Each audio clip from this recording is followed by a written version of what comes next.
listen to Nothing But Niners. This is Kyle Juszczyk, and you're listening to Nothing But Niners. So now they've got to start from deep in their end of the field, and Garrison Hurst takes advantage of it. He takes the handoff, takes to his right, gets to the 20. He's in the 30. Needs to cut in. He comes back up the right sideline. Breaks a hard tackle. Comes down to the 30. He's down to the 20. He's down to the 10. He's down to the 5. He's into the end zone. Touchdown! Touchdown! 49ers! 96-yard run from scrimmage. Garrison Hurst breaking tackle after tackle. Swings down the sideline. Throws off bodies like clothes after a marathon. Young, back to throw. In trouble, he's going to be sacked. No, gets away. He runs, gets away again, goes to the 40, gets away again, to the 35, cuts back at the 30, to the 20, the 50, the 10. He died. Touchdown, 49ers. Third down, Alex takes the snap. Alex looking, got it, post, and it's got it! Touchdown! Touchdown, 49ers! It is second down. Ryan takes the snap, throws the slant to the left side. It's Russell, intercepted! The 49ers pick it, and Navarro Bowman is redemption! Navarro Bowman running it all the way for the touchdown! No greater redemption! San Francisco 49ers. We can do whatever we want. Click, click, boom! What's going on, faithful? It's your boys, Mike and Tony, and we are here to bring you guys another fun-filled Nothing But Niners episode. Guys, I got to go through some formalities, but I got to be completely honest with you. I know we're gonna break down the All-22 of Trey Lance. We're gonna talk about the preseason game. We're gonna talk about what we expect going forward, some 49ers news and all that stuff. But I'm more excited because Tony's here. I'm not going to lie to you guys, man. I am so excited. I am overjoyed. A lot of you guys have been asking where my man is. He is here, ladies and gentlemen. Let me go through these formalities so I can get my man to talking because, oh, man, are we going to talk, man? So, guys, you can see the ticker at the bottom there. If this is your first time here on the YouTube page, if you've never been here before, if you are new to the channel, hit that like button, hit the subscribe button, turn on your notifications so you know exactly when we are going live. It'll help you out. It'll help us out as well. So thank you all. Hope you enjoy the show, okay? If you are already someone that has been here, go tell somebody about us. The season's getting started. Let them know about one of your favorite 49ers content shows, man. Tell them, get on over here. Let them follow up, man. Come on now. Let's do something. Let's do something. Follow us on some of our social media platforms. We have Snapchat, we have Instagram, and we have Twitter. Those handles are all the same. That is Nothing But 9. That's the number 9. Nothing But 9, ERS. And then we also have Facebook and Twitch. Those handles are Nothing But Niners. That is spelled all the way out. There's no numbers in there anywhere. And guys, you want the real breakdown of the All-22, you got to head on over to the Patreon page, man. Patreon.com/NB9ERS. I saw a lot of people complaining about the new prices for the Sunday ticket. Come on over to the Patreon, man. You guys can have fun. We do the games live. We enjoy the games. You have our commentary and all that stuff. Head on over there. Now, let me give you guys a little caveat, okay? Let me just say right now, I had a death in the family last night. The family is getting together Saturday night. That is supposed to be the game. We normally, like I said, broadcast all the games. We did week 1 preseason on our Patreon. We're supposed to be doing it, but I am going to be with family. I will try to still make it happen.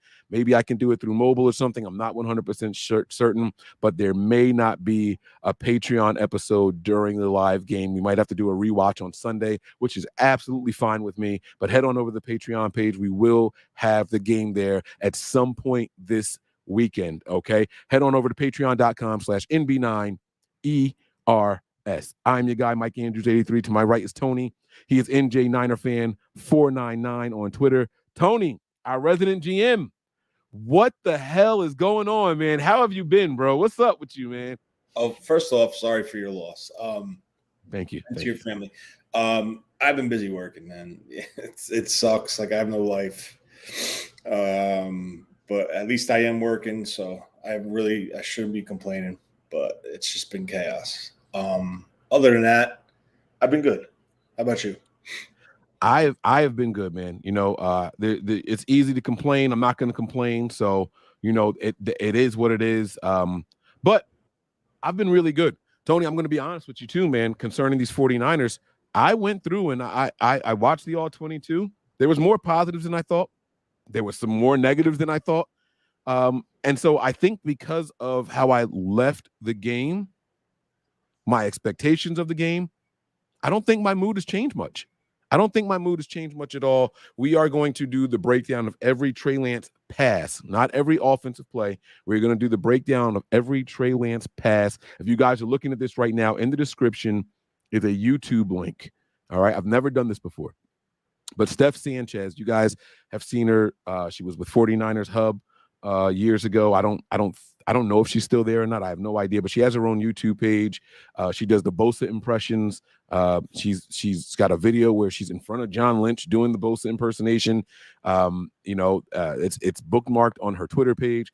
But the video that we are going to use for every Trey Lance drop back is from her page. So if you guys click that link that's there, make sure you subscribe, show her some love. And she's making my job a lot easier. I was actually going to just pull the all 22 and click play by play and watch all of his snaps. But I really wanted to assess what he did as a passer. So she actually made it a lot easier for us. Thank you all, everybody, for the condolences and the sympathies in the chat. I appreciate it. I feel it. I receive it. I sincerely thank you guys for that. All right. So we are going to get into this. We do have some news concerning the 49ers. There's been some talk about what's going on. There is a new quote from Kyle Shanahan. Tony, have you seen the quote? No. So Albert Breer posted this article on Sports Illustrated, and he said Brock Purdy. Brock Purdy would have to melt in practice in order to lose the quarterback one spot. Okay.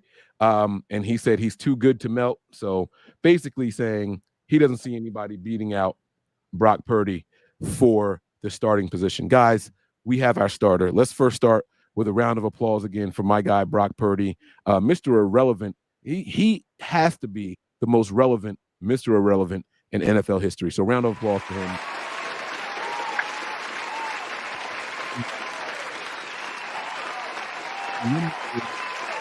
And he literally earned it. Now, I know that this fan base is torn. Trey Lance deserves a spot. Trey Lance deserves this. He deserves that. All right. We might as well just go ahead and jump into it now. I want to start this show by reminding you guys that I have been one of, if not the biggest, Trey Lance supporters. I have held and maintained my position that regardless of how good Brock was in regular season, in postseason, I didn't think that Trey Lance should have lost his job due to injury. I thought that once he was healthy, he should get the job back. And if he does poorly early, pull him, put Purdy in, don't waste the season. That has been my preference. That has been my preference since day one. It's not going to work out that way. So when we do this breakdown, we are going to be completely honest with the assessment from one game. We're going to do the breakdown of the assessment from just this preseason game with Trey Lance. And I'm going to tell you guys now, before we even get into it, I think the Niners are making the right decision based off of what I saw from just this one game. Now, that doesn't mean that I don't want to see Trey Lance in the system with Kittle, McCaffrey, Debo, Ayuk, the starting offensive line. Doesn't mean that I don't want to see it. But there were some things that skill positions be damned. Offensive linemen be damned. And I think that's what's helping Kyle make this decision. Later on this show, I'm also going to talk about Kyle's dependency on his system versus the skill at the quarterback position. I had a really, really big problem with that over the last couple of years. I did a show asking if Kyle wants robots in there, if he wants to be able to just program a quarterback. Skill be damned. And I even have a defense for Kyle in that. I'm starting to think Kyle is right. But we'll get to all of that in due time. We will get to it all in due time. But I just want you guys to remember something as you're watching the show. We are a highly passionate, I'm not going to say emotional, we are a highly passionate fan base here for the 49ers. They call us the 40 whiners because as soon as we don't like something, we start whining and crying and complaining about it. And a lot of times that can be skewed as negative. That can be skewed as negative. I don't think it's necessarily negative. I think it's passion. And I think we deserve that. I think we've earned that right. We have an expectation for this team. You have guys like Garrison Hurst. You have guys like Ricky Waters. You have guys like Frank Gore. You have guys like Roger Craig. There is a standard that we expect from these running backs. You have guys like Joe Montana. You have guys like Steve Young. There is a standard that we have from the quarterbacks. And so when we complain about something, when we want more from these positions, while the rest of the public may see it as whining, crying, and complaining, I think we've earned that right. We set a standard. And why should we settle for less? Now, that doesn't mean that I think Brock Purdy, Trey Lance, or Sam Darnold are on the level of a Joe Montana or a Steve Young or even a Jeff Garcia. That's not what that means. What it means is we have a standard. We have set the bar to a certain level. We expect excellence. And it starts at the top. Jed York is on record saying, we don't fly championship banners, NFC championship banners. We don't fly NFC West and divisional banners in our stadium. We fly championships, league championships, Super Bowl banners. We've built up a tolerance for excellence. And anything less than that, we ridicule, we attack. That's why you'll have guys like Kyle Shanahan come under fire. I know I sat there and I named a bunch of good running backs. I know I sat there and I named a bunch of good quarterbacks. But there's even a standard at the wide receiver position. We have Jerry Rice.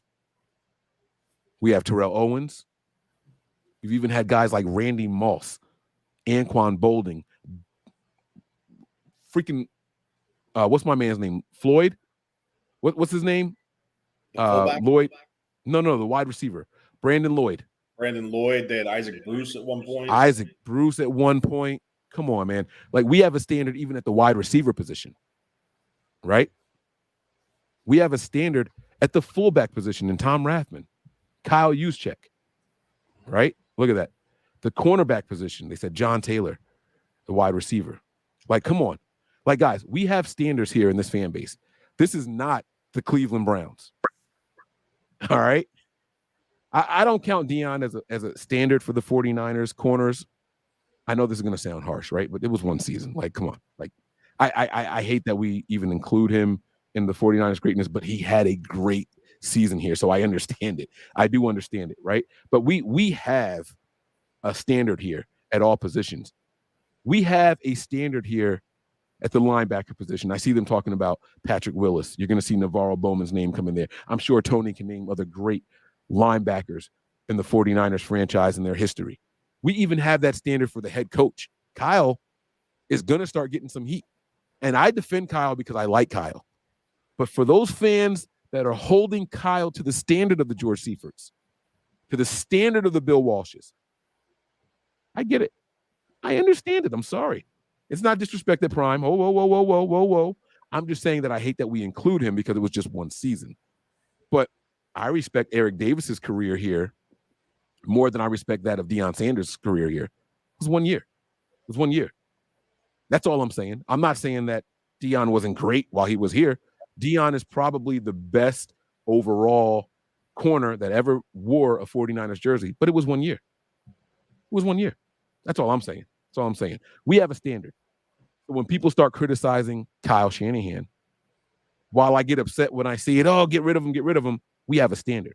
You don't give these guys loaded teams and they come away with nothing. So I do understand that. We're going to talk about the Dwight Clarks. Kittle's got some shoes to fill. George Kittle, one of the best tight ends in the NFL. We have standards here. So I get it. You got the public wants to call us whiners. They got to understand why we're whining. There's context in everything.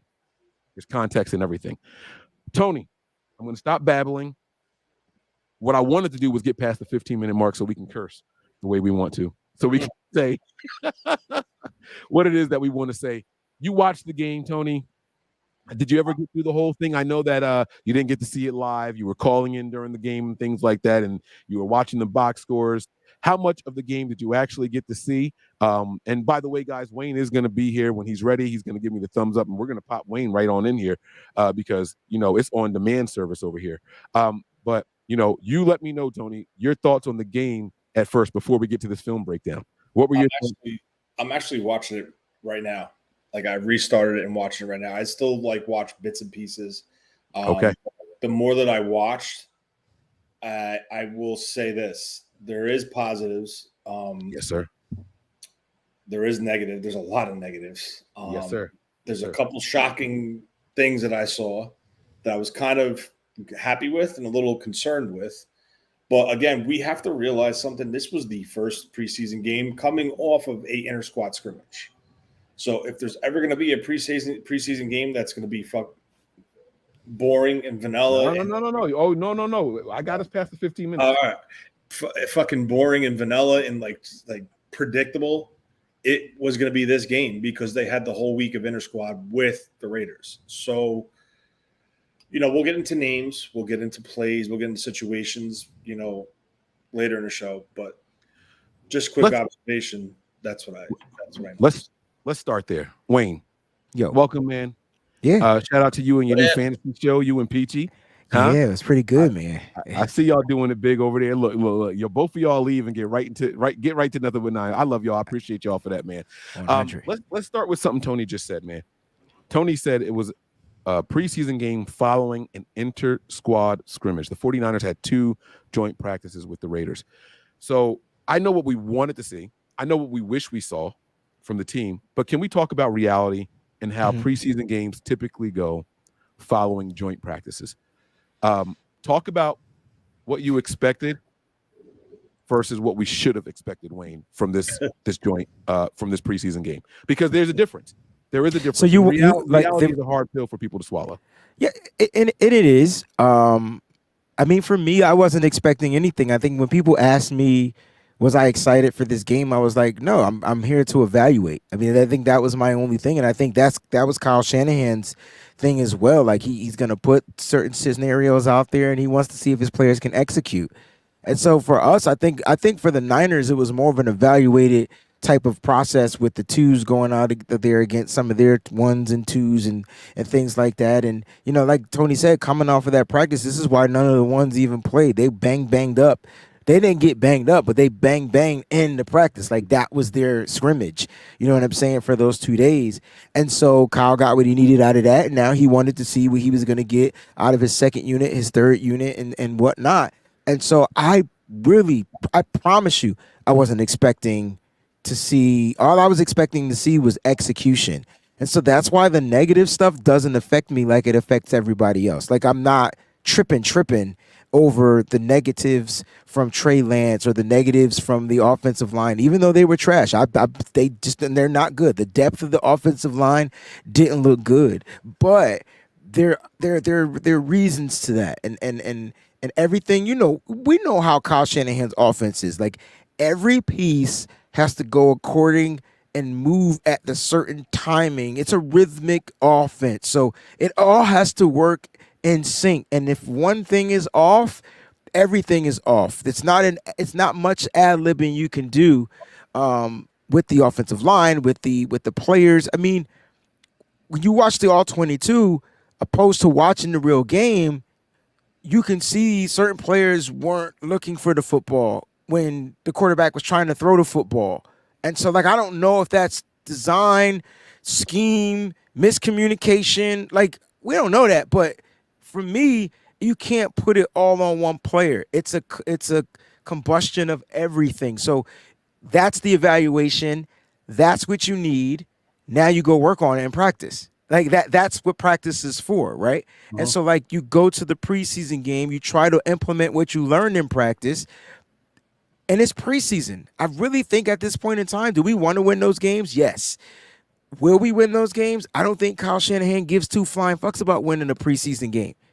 It's about him implementing his stuff. And I think we got to start understanding that he's setting us up to win later.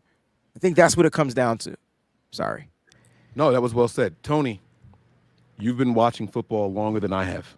Mm-hmm. I don't know how long the NFL has been allowing joint practices, but after a joint practice heading into a preseason game, what do you expect versus what fans or the average fan or the or the casual fan may expect? Me personally, I'm not speaking for everybody, but playing the game, coaching the game, I just would have liked to seen the first maybe 2 drives be a little bit more successful than what they were. That's what we talked about when I talked to you on my way to work that day.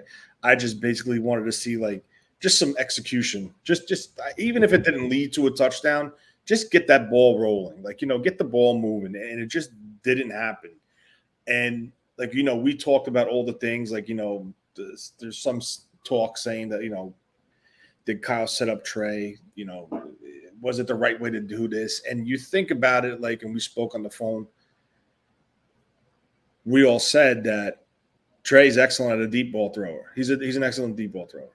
That's what he did in college. He launched it down the field with accuracy. He struggled with the short to intermediate. So is it coincidence that their first several plays were 3-step drops and trying to get the ball out quick to see how he would adjust? So essentially, this was an evaluation period for Trey Lance in something that is not his strength, right? And people are saying, "Oh, what's this? What that bullshit game plan?" Well, it's preseason. You're not going to show your hand. If someone can name the starting offensive line, and you're a true diehard 49er fan. Majority not you guys, but majority of people out there that watch that game, I bet you can't even name the starting offensive line because they're all fringe players. So when you're coming off an inner squad, Kyle saw what he needed to see in those 2 days. So he tried to do a little adjustment with Trey to see how he could handle a quick game. It didn't work out. It was a Trey. Is it the offensive line? Is it the receivers not doing the right patterns, or the timing wasn't there? It could be all of it. But Kyle had that plan, and it just didn't work. I thought the adjustment did work. I thought that's when you started to see Trey get into a rhythm. No, I'm saying that those first couple drives. Oh no! I didn't think there was much coming out the gate. 3-step. It was 3-step. So in the 3-step drops, you're expecting to be a quick throw, and is that why everybody is upset? Yes. Well, okay. We're going to break that down. I don't want to speak as to why everybody is upset. I think so. I'm sorry. But no, it's cool. Wayne, go ahead. I want you to please tell me to put respect on Prime's name, because I explained it twice over since he said that I wasn't respecting him. And if you don't, this kind of comment may continue. So please put me in my place as far as putting respect on Prime's name. I don't know what you said or what happened. I'll give you a rehash. Okay. I said that they call us the 40-winers because when something doesn't live up to the standard of the 49ers and what we expect, we voice our opinions. I said that there's a precedent for what we expect from our head coaches. We have George Seifert. We have Bill Walsh. So when Kyle's not doing and living up to that expectations, we voice our opinions. I said we have an expectation for quarterbacks. We had Joe Montana. We had Steve Young. So when other quarterbacks aren't living up to that expectation, we voice it. We've had running backs of excellence in Frank Gore, Ricky Waters. We have had excellent standards at the running back position. So when those guys don't live up to it, we voice our opinions. We've had Terrell Owens, Jerry Rice, John Taylor. We have had a standard of excellence at the wide receiver position. So when they don't live up to it, we voice our opinions. I said even cornerbacks, but I said I hate that we have to count Deion because he was only here for 1 year. I said I respect Eric Davis's career as a 49er more than I respect Deion Sanders' career as a 49er, while acknowledging that Deion is the best corner to ever wear a 49ers jersey. However, it was just the one season. So please put me in my place so that way we can move on from this. I mean, it sounded like you respected Deion Sanders. Yeah, but he didn't hear it. So unless you tell me I'm fucking tripping, he's not going to understand it. So just tell me. No, I mean, you said, after you said he was the best cornerback to wear the uniform, I mean, that's it. I did say that, right, Tony? I'm pretty sure I said that, right? That's all you need to hear. Tony always disappeared when he got to co-sign some shit. You tripping. I'm tripping, right? Right. Yeah, just say it. Just say it. Just tell me I'm tripping so we can move on. That's all. Just come on. Wait, how long do you want to stretch this out? Do you want to make this quick? I'll say you're tripping. But if you want to try to, that's it. I just want Wayne. He asked Wayne to do it. I just want Wayne to do it. Well, I mean, it sounds like you respect. Just if you reiterate it exactly. Pretend I didn't say it. Just tell me. All right, man. You tripping, bro. Put some respect on Prime Time's name, bro. I'm sorry. Prime was the best corner to ever wear a 49ers jersey. Got you. Boom. That's it. See, I just wanted to get it out the way. I want to make the viewers happy. I want to make absolutely. It's always about them. Yeah. You know, I did the pregame show. The preview show with the guys from 49ers Hive. I was the only person in the entire chat or on the panel to say that the Niners were going to lose this game. I told them that our trenches were going to be a liability. I said there's no reason for me to expect that when they were trying in the joint practices that it was going to change on the actual day of the game.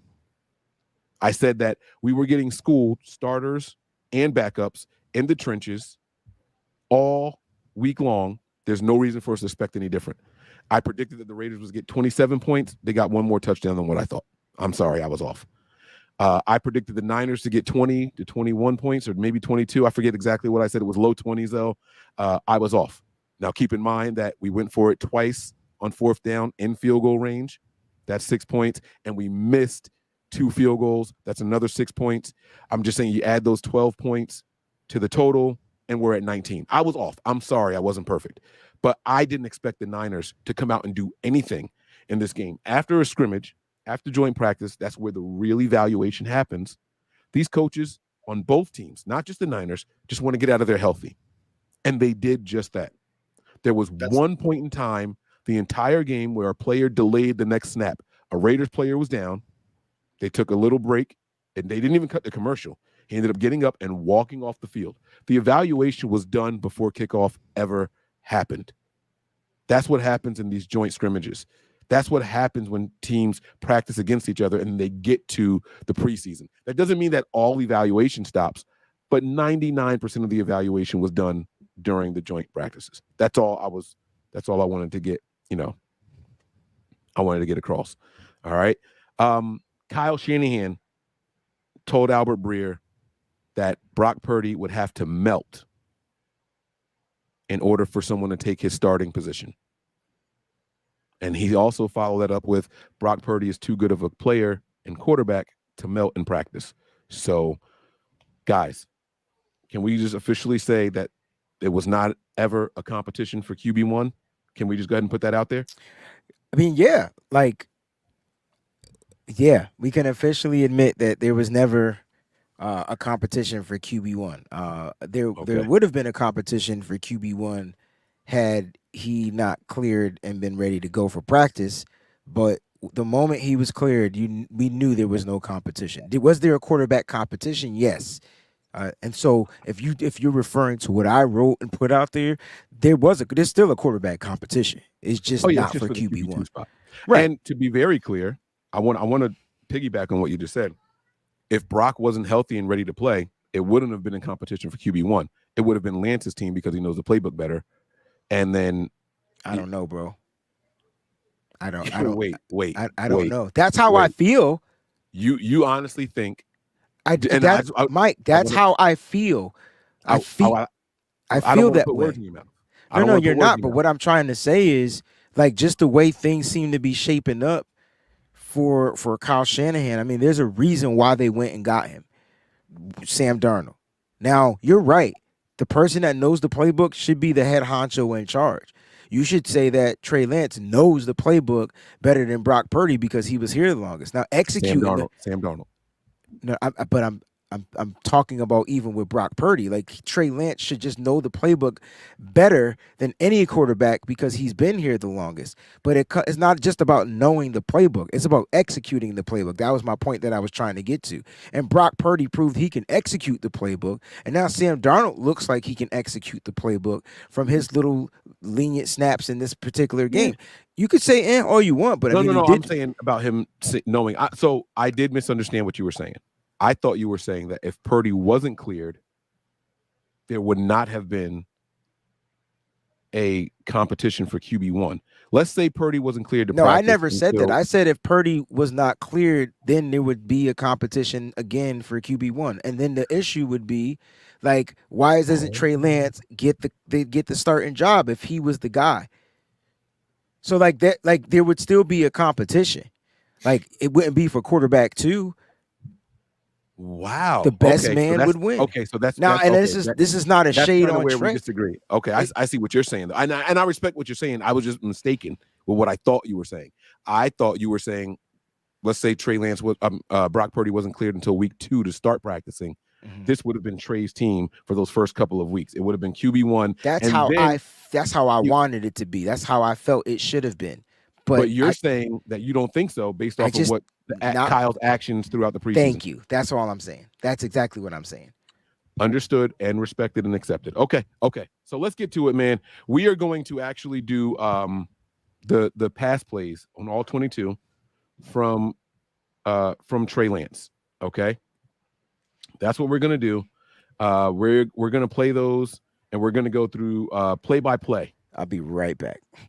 All right. So Wayne don't want to do this exercise with us. That's cool.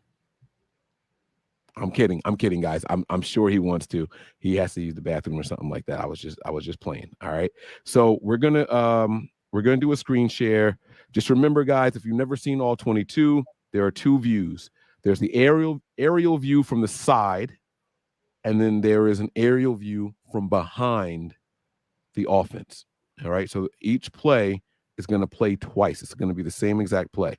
All right. So we are going to share that, and we are going to break this down play by play, pass by pass. All right. Now, I will say that heading into this, how do I phrase this the right way, Tony? Heading into this, I was very upset. This is the very first pass play of the game for Trey Lance. The 14:53 mark, right? Yeah, first down. Yep. The very first play of the offense. I will say this. Let me put all the caveats out there. I don't want people thinking I'm backtracking or walking anything down. Or maybe I am backtracking. I think that with more information, you should be able to backtrack. I went on the Overreaction show. I was in the live during the game on Patreon, and I said that I can't hold Trey Lance responsible for any of his shortcomings because the pocket just wasn't clean. He didn't have enough time. As soon as the game was over, I went to NFL.com. The replay was up immediately. I did hit play while I was watching some of the pressers, while I was preparing the Overreaction show, and I started walking it all back right away. Tony can attest to this. Wayne, when he comes back, can attest to this. I started putting text messages in the chat. I started posting clips immediately in the chat. He should have done X, Y, and Z. All right. So throughout the game and watching live and, right after the game, I felt that Trey was getting the raw deal. I saw him getting killed on social media. I didn't like it. I even went as far as tweeting out, hey, guys, I was wrong. Trey had opportunities. He was gun shy, and he didn't take advantage of them. Those are going to be the exact reasons as to why. Yeah, I am. Mike's moonwalking, 100%.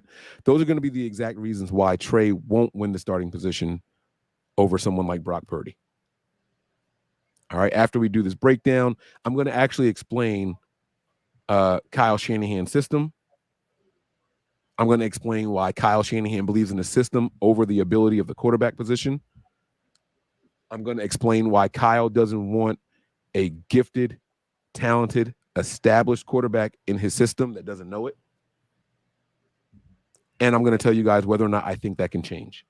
Well, that's all going to happen during this episode. Huh? There's one established quarterback he would go after if he could, but he knows the system. You're talking about Kirk Cousins, right? Yeah. All right. Okay. I just want to make sure that we're on the same page. All right. So here is the first play. There's no need for it to be muted, but there's no audio anyway. All right, Tony, what do you see here from this formation? It's a base formation. It's 2 tight ends, 22 back. What is it? 12 21. No. 2 tight ends, one running back. Oh, 12. I'm sorry. I put the numbers back. I'm sorry. Yeah. And I this is the number one thing. Like when I saw this, I was like, it's you're gonna see it. You're gonna see it quick. All right. So this is what we'll do. I'm going to put the playback speed a little slower than normal so we have time to assess it. If I need to do it to half speed, let me know. I will happily do that. All right. So here we go. First play, under center. Trey drops back. Right there. Takes a sack. All right. Other view. I'm going to pause it before they get to the other view. Now, what I want people to look at is the stripe. Can you see my cursor or no? Yeah, I see it. All right. This stripe on his head lets us know generally where he's looking. There's peripheral view. You can have your eyes going one direction or whatever. But what I noticed right away was Trey Lance looked at Conley. He's number 17 on the right side of the screen. Mm-hmm. As soon as he snapped the ball, it was supposed to be what looks like a 3-step drop, and he should have ripped it to him. Yeah. But he didn't. And I think Trey Lance thought that the defender could have jumped the route, and he hesitated. So here you go. Can I just say something? Okay. Oh, yeah. Let it go. There's no thinking right there. There's zero thinking. It is a bam, bam play. Your third foot hits, that ball's out. You're ripping it. There's no ifs, ands, or buts. This Wayne, is you ready? what. Okay. So you're saying that he should have let it rip. He should not have hesitated. It was there. Go back to the other view. It was there to who? The tight end? No. The bottom of the Conley screen. had it. Right here at the bottom of the screen. And boom. But Nah. Wayne, I'm telling you, it was there. I'm telling you it's not. Okay. Now wait. Hold on. Now cool. Both of you guys, I'm gonna say this. Wait. Before you get into it, Wayne, I want to say this. Both of you guys are right. Right. I mean, Tony's right when he says it's a 3-step drop and he's got to get the ball out. But I don't feel like Conley turned at the right time. And that made Trey Lance hesitate. So that's why he couldn't throw the ball. And if it was a bad ball, that's an interception. So here's the thing though, right? Here's the thing to it. In a situation like this, it's speed, it's timing, it's precise. Even if it's up to the quarterback, when he's looking at that, I mean, my personal opinion, he knows where his read is. When it's this quick and it's supposed to come out that fast, he knows to the bottom of the screen, that's where he's going. To that. I don't know if we use the X or the. And I agree with you 100%. See, look at that right there. Look at the gap, right? Yeah, but he's not looking, Tony. Right. So you're saying he needs to throw the ball to a spot, right? All right. Yes. Wait. This is the whole thing with. Do you remember Bill Walsh when he used to say, "I want that ball 12 inches in front of the number"? I do, but he if did the it then. Okay, so this is where we're gonna have to. This is where we're gonna have to come to an agreement right away, because this is gonna happen throughout this whole video, right? Kyle Shanahan's offense. Wayne, you tell me if you agree or disagree. Is timing and rhythm. Agree. Okay. When these guys go to throw the ball, it's not throw to him, it's throw to a spot at this time. If that ball is in the air right now, or if he lets that rip, I paused it here for a very specific reason. If he lets that rip, that gives him time to get to the spot and turn and catch the ball.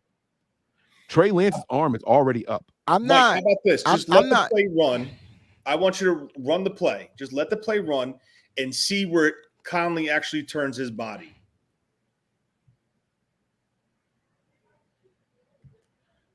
So Trey, now he's not looking like he moved on already from got the read. off him. He turned off of him already because he saw the corner closing in on him. So that's watch all this. Look, boom, he's looking. He's not ready. Okay, see, this is why we have to okay, so there's a lot to evaluate. And this is going to sound so stupid, but just bear with me. We have to try to evaluate Trey's processing ability, Kyle's design of what's supposed to happen, Trey's processing ability, and then how Trey moves on. It's not just Trey. It's the whole design. So like, you're right, and Tony's right, but Conley has to turn quicker. So Conley's got his head turning right now towards Lance. If you can see that. I don't know if I see his head turning, but I see he's about to make his break, like his stop to turn. I don't see his head turned, but it does look like he's still looking at the defender. Right. I don't see his head turn. Hold but on, I'm gonna show you. I see him trying to make the break. Is what I'm trying to say. Boom. You see that? Yeah, I see it. I see it. Now, Trey should have thrown the ball right there, but he's got to put some heat on it, and he's got to try to get it in there. So and it should have been on his backside. What? Yes, because he's got the defender straight on him or on the inside. So that's where he was supposed to throw the ball. Here's my issue. By Trey not pulling the trigger. Maybe I just don't know how to evaluate football. So I'm going to sit here and just listen to y'all. So that way I can understand a little bit better on how to evaluate, because clearly I'm just fucking wrong. And at the end of the day, like you, I don't give a fuck what y'all say. Like, I'm telling you, that's why he didn't throw the ball. No. Like, and I'm telling you so that at the you're end right. of the day, this is a pick six. So for Trey Lance, it might not be a pick six for Sam Darnold. It might not be a pick six for Brock Purdy or Jimmy Garoppolo. But for Trey Lance, that's a pick six. You know why? Because this ain't him. So this is not what he does. He's not a quick. No, but Wayne, you're right. And that's what I'm trying to tell you. This is why I said both of y'all are right. You're watching this and saying, you are telling us what Trey is thinking. This guy ain't even looking at me yet. I can't throw this ball. What if he don't turn in time? What if he runs too deep? And what if you get what I'm saying? Like, you're telling us what Trey is thinking. Tony is speaking from a system perspective. So that's why this is valuable to do right now. You weren't on yet, Wayne, but this leads exactly to what I said. This was a test for Trey Lance to see where he is in his eyes to what he sees to register, right? If he was, it's hard to, how do I explain this? I think I can explain it. I honestly think I've had a lot of time to sit with this. The reason why I'm saying that Connolly is 100% the read is, if Mike, roll it back real quick. Oh, I'm not disagreeing with the read. I think that's, I'm agreeing with you on that. Now, if you look at this tight end right here, right, he's going to create the window to make that throw. Because what does he do? He releases inside. He's an edge rusher, 51, and he's going to take this linebacker and say, oh, shit, he's going to cross my face.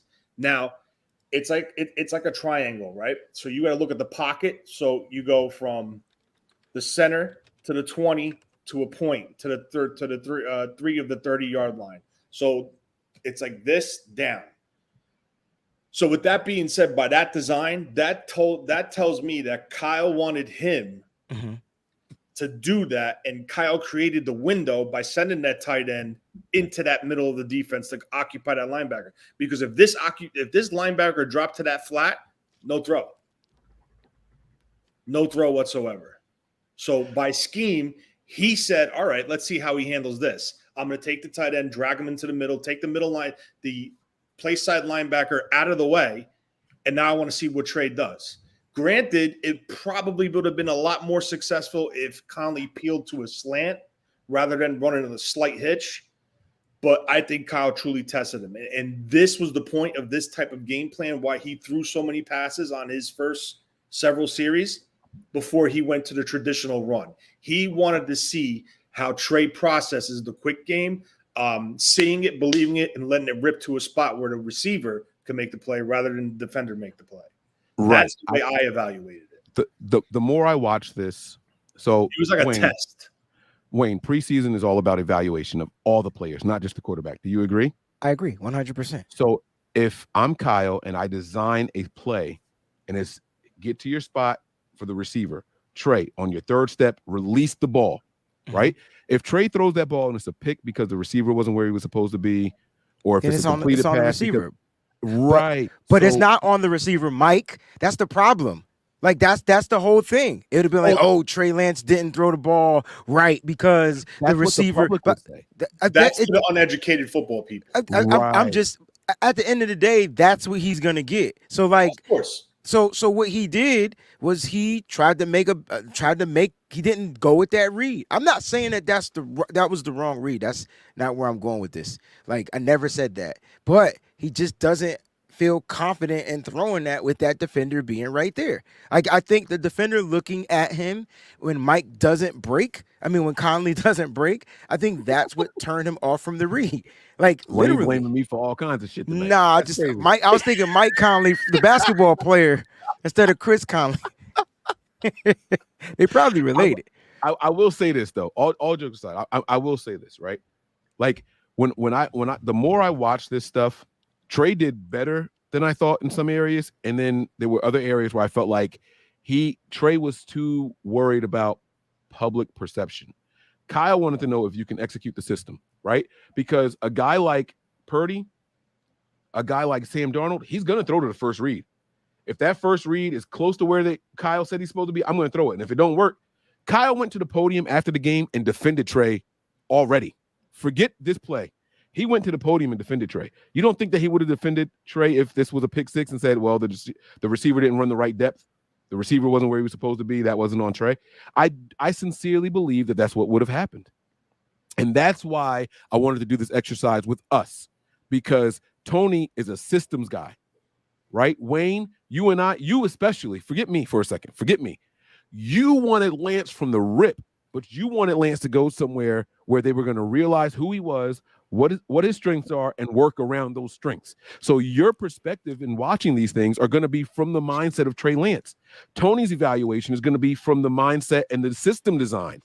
So that's why this is a valuable exercise for us. I know people are like, guys, it's the first play. Like, come on, keep it moving. But this first play basically tells the whole story. It tells the whole story. It's definitely valuable. It's just I'm just tired. Like, at the end of the day, like, if Trey's not doing what Tony said, and I'm not saying that he can't, but if he's not doing that because that's the system that he's in, then he just doesn't fit. And that should be okay too. But then that's on the coach. Well, then there's time for adjustment. So now Kyle does the same exact thing that we're doing right now with Trey in the room. Well, absolutely, Mike. And he says, hey, from now on, just let it rip. Don't worry about the results of the play. As long as you did the right thing, that's a positive mark for you in my book. The reason why guys like Trey Lance Brock Purdy can just walk off the field after barely getting any reps and execute what Kyle wants done is because Kyle has that mindset.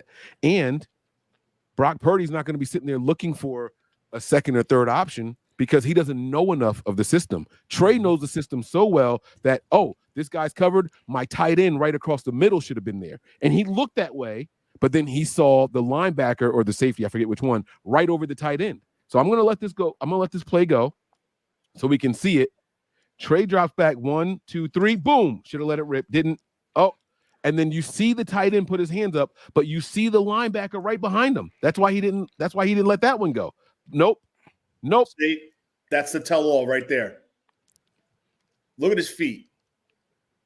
He did like a little hop, skip step on his third. It was quick.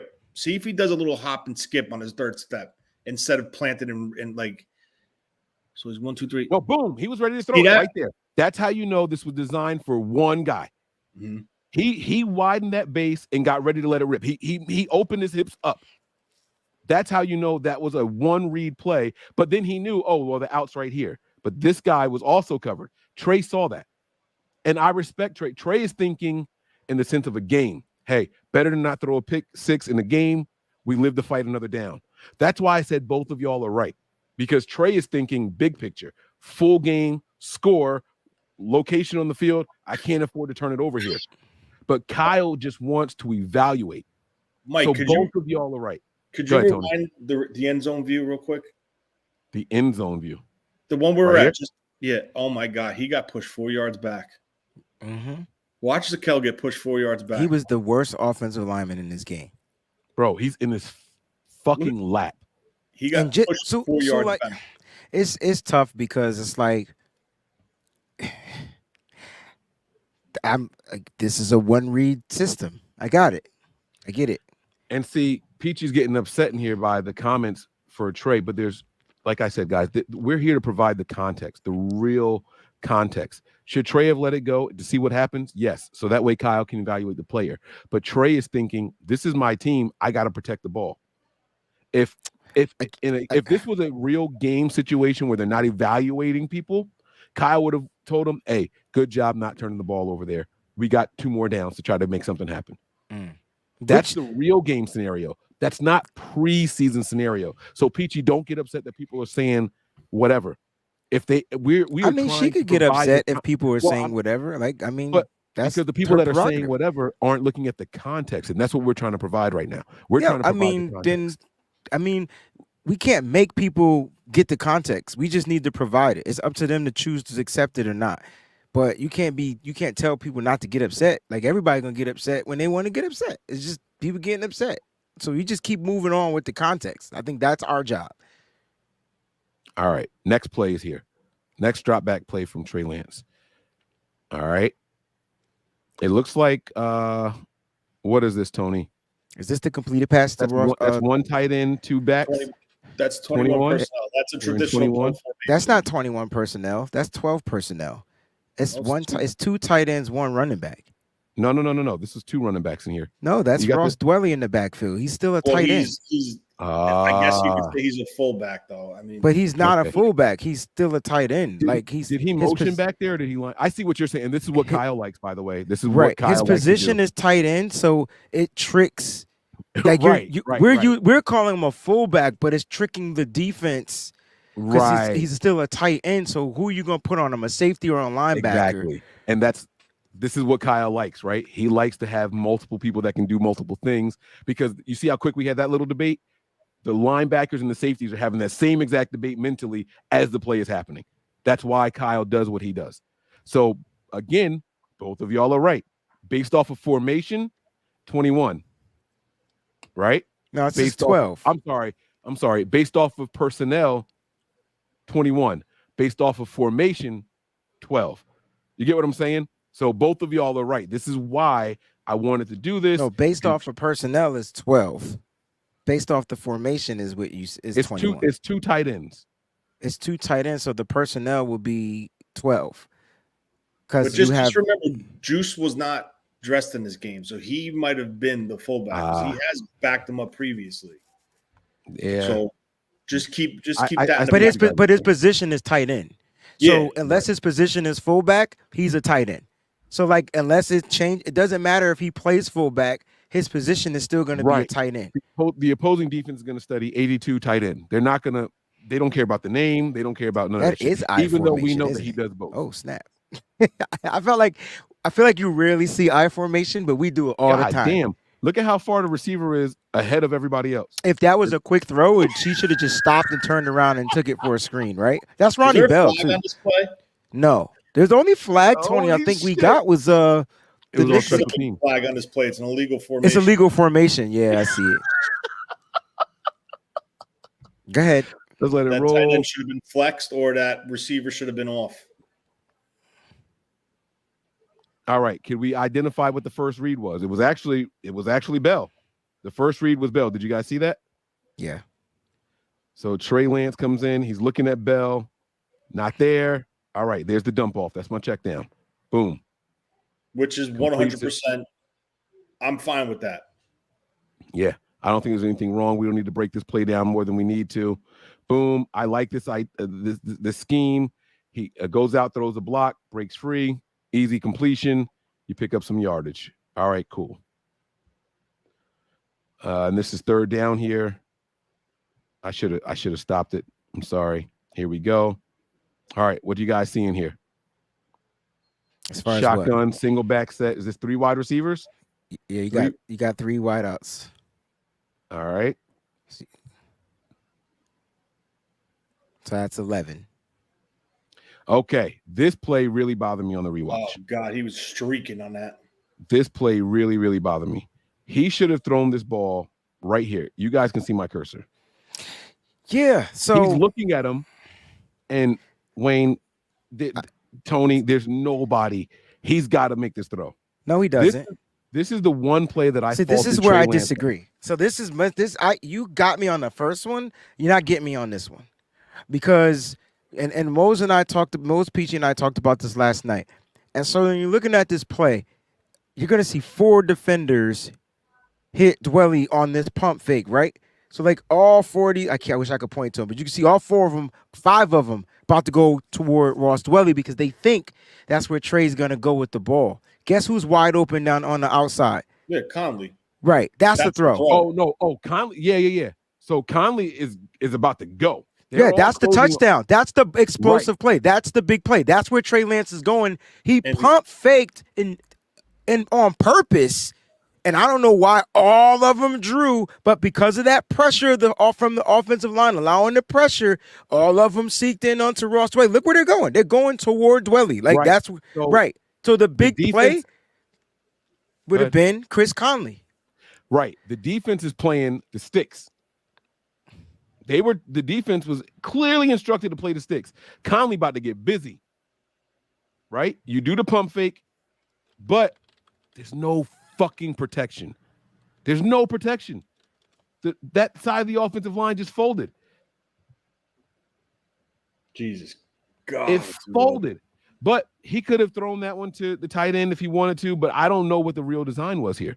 I don't know which his real target was supposed to be. Was this a design pump fake? He's looking left all the way. I think it was a design pump fake.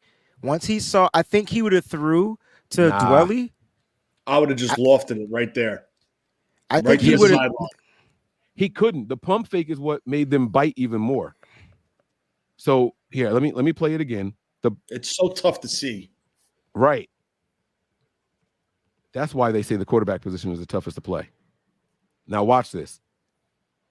Let me see what the pump fake brings. Foop, boom. Look, he draws that arm back. This guy right here starts closing in immediately. I'm starting to think that's design. I think the pump fake might have been designed, Tony. I don't know. Of course I don't it know was. what Of course it was. That's 100% it's for the explosive play, guys. Look at the commitment to getting to him. That pump fake was fucking brilliant. But it's a two read. What Kyle did, he split the field in half and did a high-low read. That's all he did.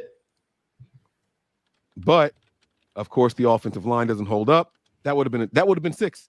That was 6. That was 6. Holy shit! Again, actually, he had 3 viable options on that play. If that line would have held up, he's got Snead on a deep crosser, and then he's got Conley on a go and Dwelly in the flat. And he could have hit. And Tony, he could have hit Snead if you stop playing it. He could have hit Snead on that deep crosser, led him right to out of bounds. That would have been a big 30+ yard gain easily. Are you talking about here? Oh, yeah, that's Willie Snead. Right. If he would have ripped that ball to the tip of that Oakland, LA Raiders logo. Yes, sir. There's no way any of those guys are Reed is cutting going toward the sideline. So if he if he would have just put the ball right in front of him, that's a possible TD. Or even if he throws it and lofts it more toward that sideline, let Reed go up in there and catch it. But the read he was trying to get, bros, was that Chris Conley. I mean, there's nobody there. And 33 is not by the time he reacts and it's like, oh, snap. Chris Conley would have been gone for a touchdown. Even if Trey hung the ball there for him to catch, we've seen this play before just to the opposite side. We've seen it to Deebo Samuel. In my honest opinion, in a real game. Snead was told to run a shallow route along the hash to occupy 33.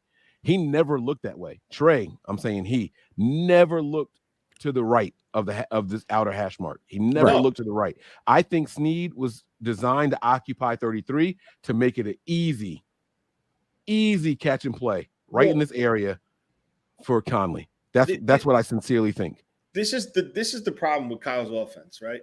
And if you talk to people like that played in the NFL, they will tell you from a skill set position, the 49ers offense under Kyle Shanahan is the most toughest because it's all off of reads.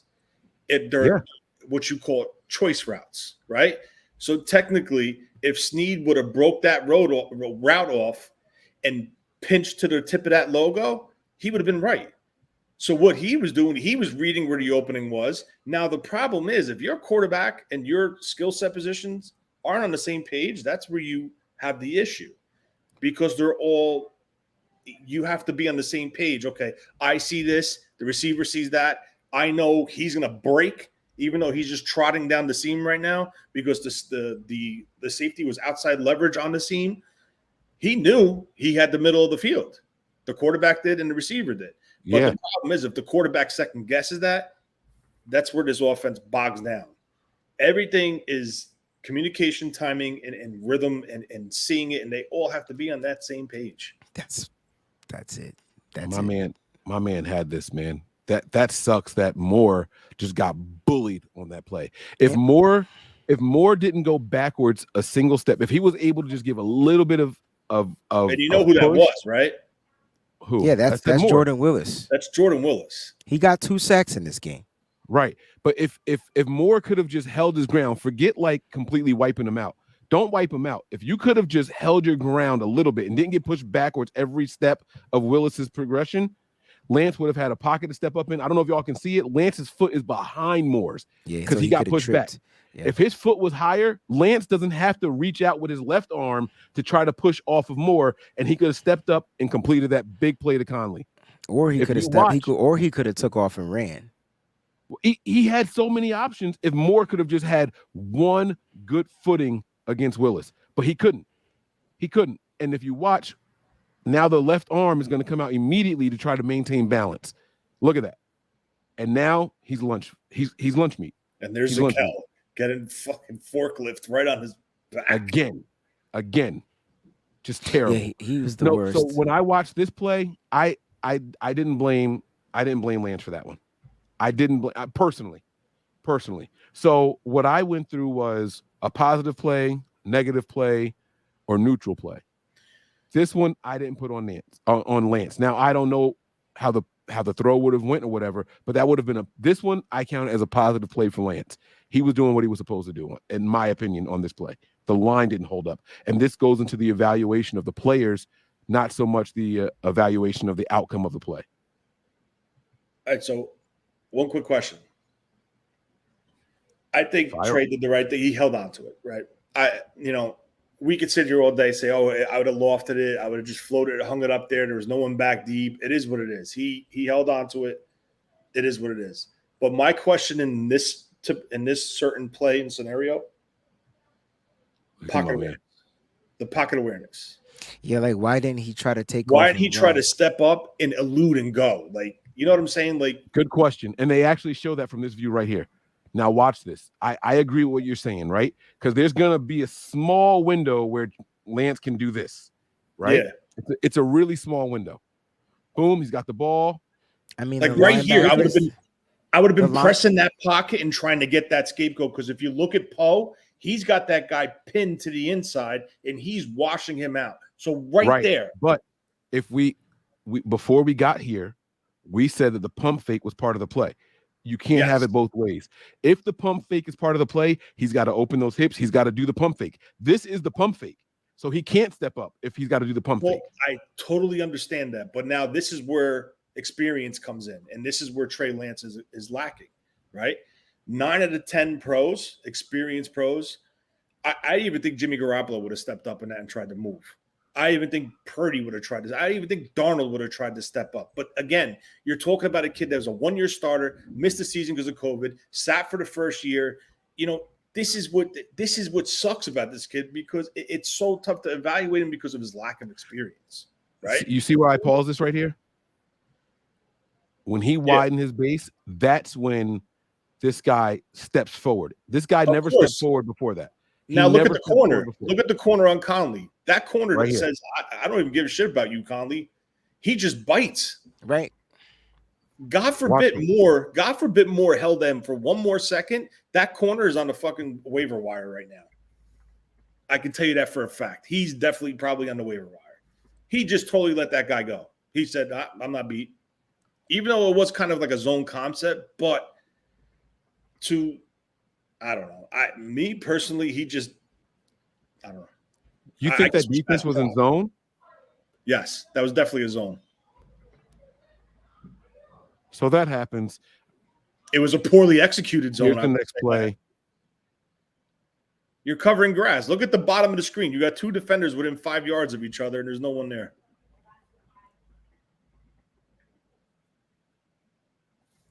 Short gain here. Oh, there's another play. Oh, yeah, this is a new play. Yeah, this is a new play.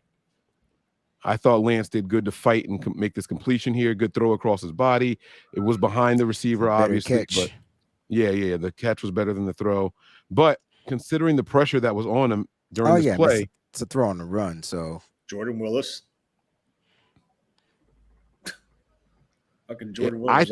I think this play was designed to go there. But I don't know for sure. I don't know for sure. To go where, Mike? To near the 30. To the deep route to Conley? No, right here. Is that's a Bell. To Bell. That's Bell coming across. There's just so many jerseys there. Give me 1 second, guys. I gotta bring my son upstairs. Mm-hmm. I'm gonna let this continue to run for a little bit. Boom. And then I think that was supposed to go to Bell. But he had to keep rolling because my man came in untouched. Who was supposed to block him? That's But what I want to know. to me, for I on this, it's levels to this for Trey Lance. So if the edge is in your face, you hit the easier throw, right? And so like you might be right, that might have been his read, but he on the run, he made the right read in my opinion. Like he made the right choice, I guess that's what I should say.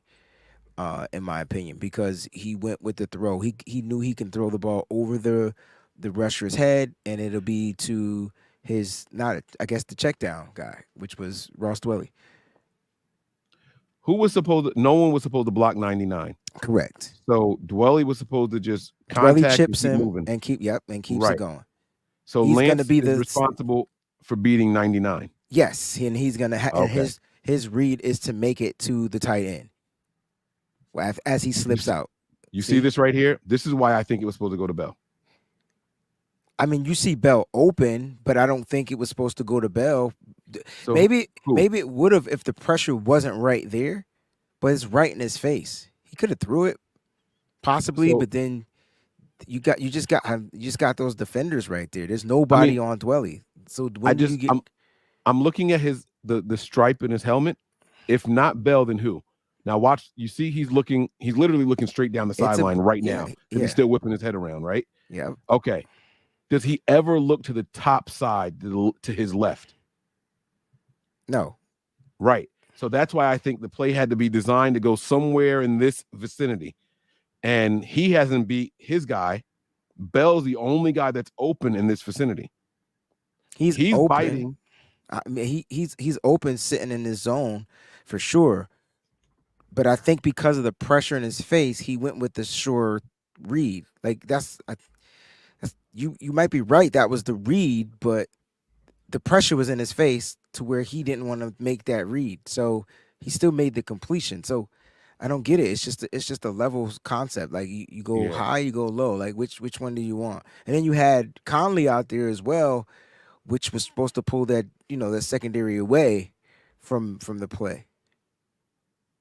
It's a great catch though by Dwelly. I still think Dwelly has like the best hands on this team, yo. That was pretty good.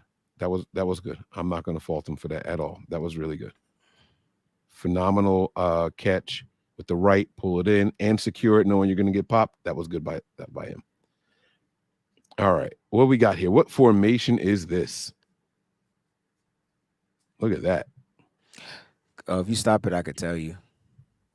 Well, I'll run it back a little bit. I mean, you got. I mean, according to, if Dwelly, if Dwelly's listed as a tight end, you can't call him, even, I don't care if he's in the backfield, he's still a tight end. So to me, it's going to always be that type of personnel. But you got 1, 2, 3, is there 4 wide receivers in this set? I think there's 4 wide receivers. I don't even see Dwelly. There's 4 wide receivers in this set. And I can't tell, like, I can't tell who that is though. That might be where, right here? Or, no, right here? Nah, at the top. Oh, this guy? That's Bell. Right. But that stocky dude might be Willis. So I can't really tell until you hike the ball.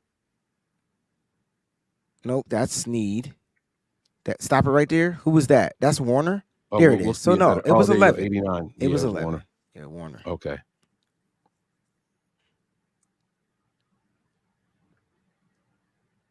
Boy, Lance was trying, but it just, like I said, I wasn't as hard on. Oh shit! I didn't mean to do. I'll let it run. I wasn't as hard on Lance or the offensive line after this. I felt like I walked away blaming the offensive line at the end of the game, and I felt like there was blame to be shared on both sides, the quarterback and the offensive line, in various situations. You know what I'm saying? Like that play where we said that Conley should have been the target. I felt like that was on the offensive line. Conley would have been wide open for an easy touchdown. Easy. Mm-hmm. Like, I feel like we did that last preseason to Danny Gray. I feel like it was the same play. Remember when he hit Danny Gray deep down the left sideline? Yeah, and he did it in the real game to Debo on the right sideline. So, like, that's a play for Trey Lance, and it's always the explosive play. Yeah. Like, it's always the, like, that's the one thing Kyle likes to do. Here. Yeah. God, man, the fucking line on this play was just bad. But I was mad. So when I first watched it, I was like, why did he pay pump fake instead of releasing it to the tight end. But then you realize that there was a reason for it when you see the all 22. This is what happens when you watch the TV copy. You can only see them following the quarterback. You don't see what's happening on the outside. Look at this pressure right here. Look at that. It's just a collapse, man. Like, what do you want him to do, yo? Collapsed. Yeah. Like, right.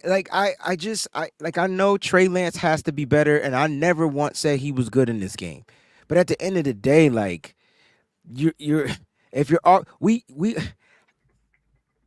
complain about the offensive line for every other quarterback except for Trey Lance, and I don't get it. Like, when Jimmy gets sacked, when Brock Purdy gets sacked, like when quarterbacks get sacked, we talk about the offensive line. But when Trey Lance gets sacked, it's his fault because he didn't get rid of the ball. I just but that comes with the stigma of he's a mobile quarterback. People look at mobile quarterbacks and say, "Oh, they're supposed to be able to elude sacks." Well, there's a difference between mobile and elusive. Like there's different words. Mobile means he has the ability to run the ball. Who's more elusive, difference? Trey Lance or Brock Purdy? I think Brock Purdy is elusive and Trey Lance is mobile. That's the difference. Well said, my man. Very, very well said. And Sam Darnold is like a mixture in between. Right. He's a medium ground, which is why I think he was a really, really good signing for the team this offseason, by the way. He's going to give you, I'm going to say the best of both worlds, tongue in cheek, but he's going to give you a good blend between the two. We passed that play.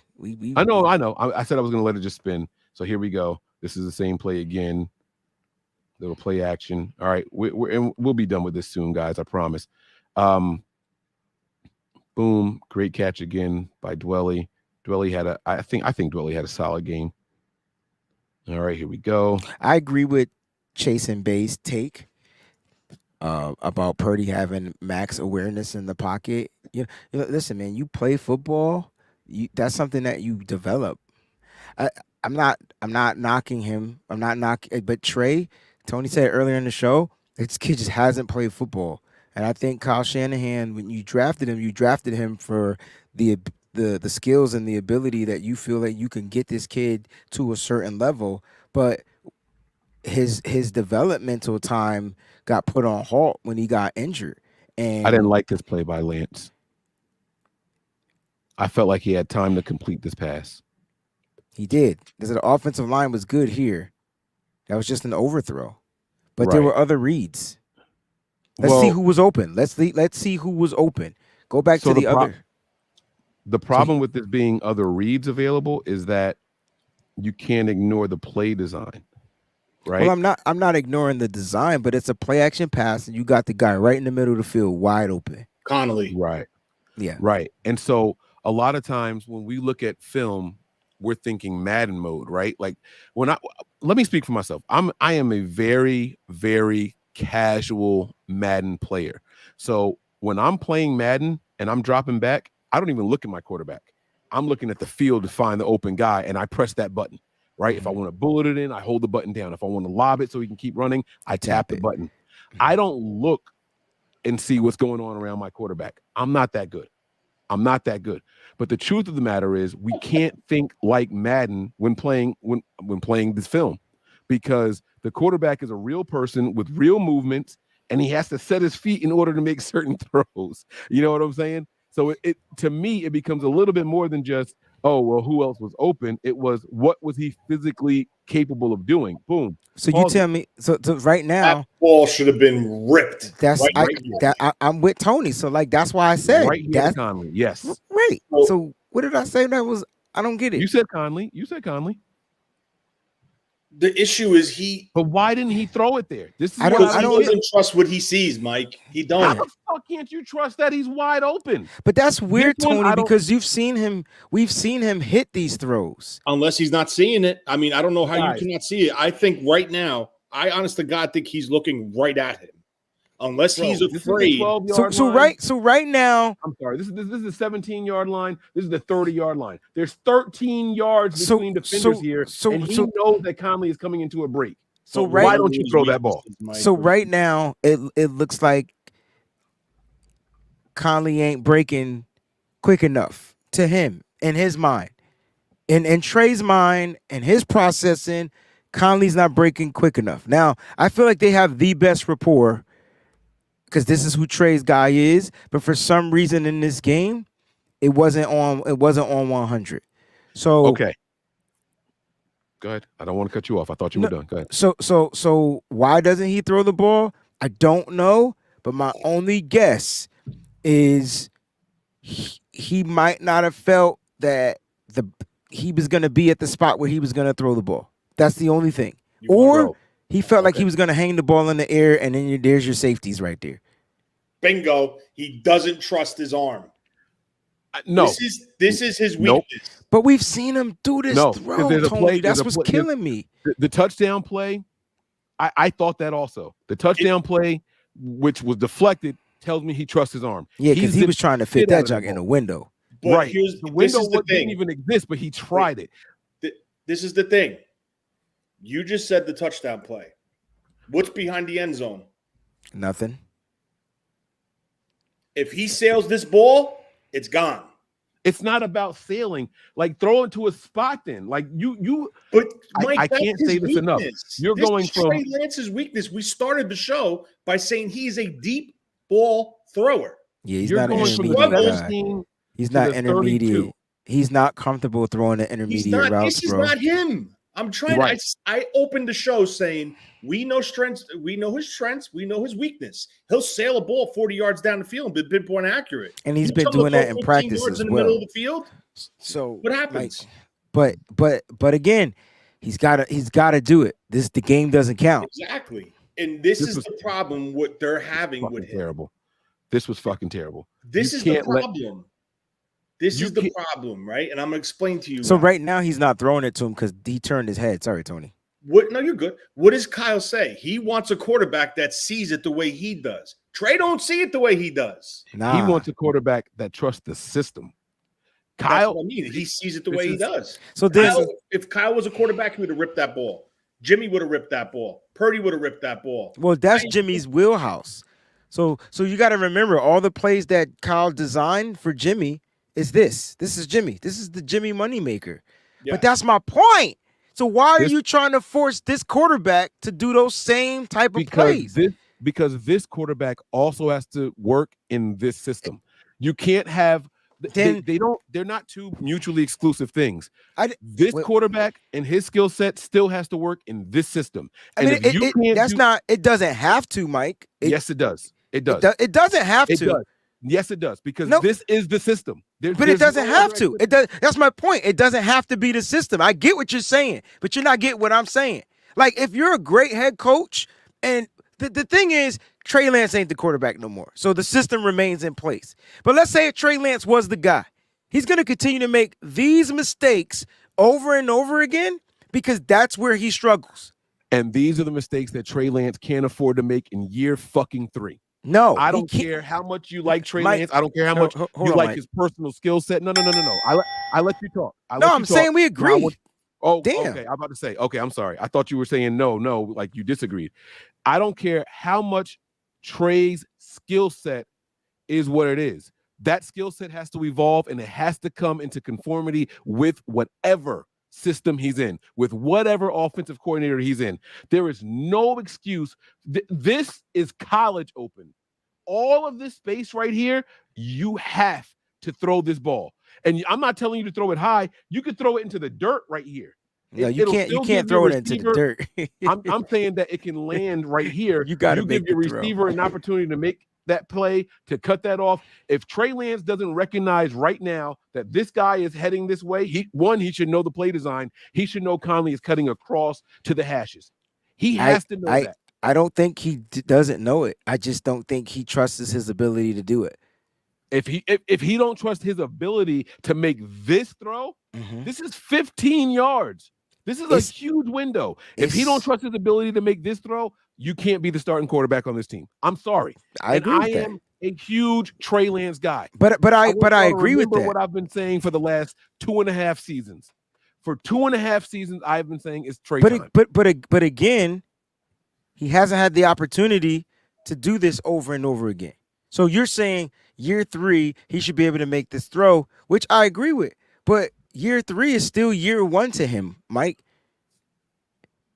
At the end of the day, it doesn't matter how long you. It doesn't matter how. That means you don't think he's progressed since he was drafted. How can he progress if he ain't played, Mike? Like, how can a player progress other than learn the plays? They got to go out there and perform it, right? There's two levels to this joint, bro. There's one of understanding the play, memorizing it, knowing it in and out, right? That's what he had to do due to the injuries. He had to do it his rookie year because Jimmy Garoppolo was the guy. The year he was going to start, he had to do it because he got hurt, right? So I don't think he has issues knowing the plays. I think he has issues executing the plays. I just think he needs the reps. Okay. I agree with you that execution is different than knowing. And what I'm saying is, all right, so let me run it back a little bit. So I agree with you. Execution is different than knowing. Trey Lance is at 3 years of knowing the playbook. I didn't go back far enough. Trey Lance is at 3 years of knowing the playbook. If he doesn't know that, I don't care if this is Conley, Debo, Ayuk, if he doesn't know that this wide receiver is running here right now, in 3 years of this system, forget your ability. Forget your ability. Let's say you make this throw and it's short. Let's say you make this throw and it's high. Let's say you make this throw and it's low. Let's say you make this throw and it's short. That is completely different than knowing the system. 3 years in this system, you have to know that this big-ass opening is designed for this guy to get here. And if you don't know that in year 3, Kyle cannot trust you. I forget Kyle. McDaniels, Andy Reid. If you are 3 years in the playbook, forget the ability and the execution. If you are 3 years in any playbook and you don't recognize what's about to happen right here, and you don't pull that trigger, forget inaccurate. I'm cool with inaccuracies. I'm cool with you held the ball too long and it skips off the ground at the 20 when you should have been throwing at the 25 or 27. I'm cool with that. If you don't know by this point in your career because of studying only the playbook, that's all he's had to do for 3 years minus 4 games is study the fucking playbook. If you don't know in 3 years that this is where you need to throw the ball, that is indicative of you, the player, the individual. Nobody. I know a lot of shit, and I won't go out there and perform well doing it if I've never done it before.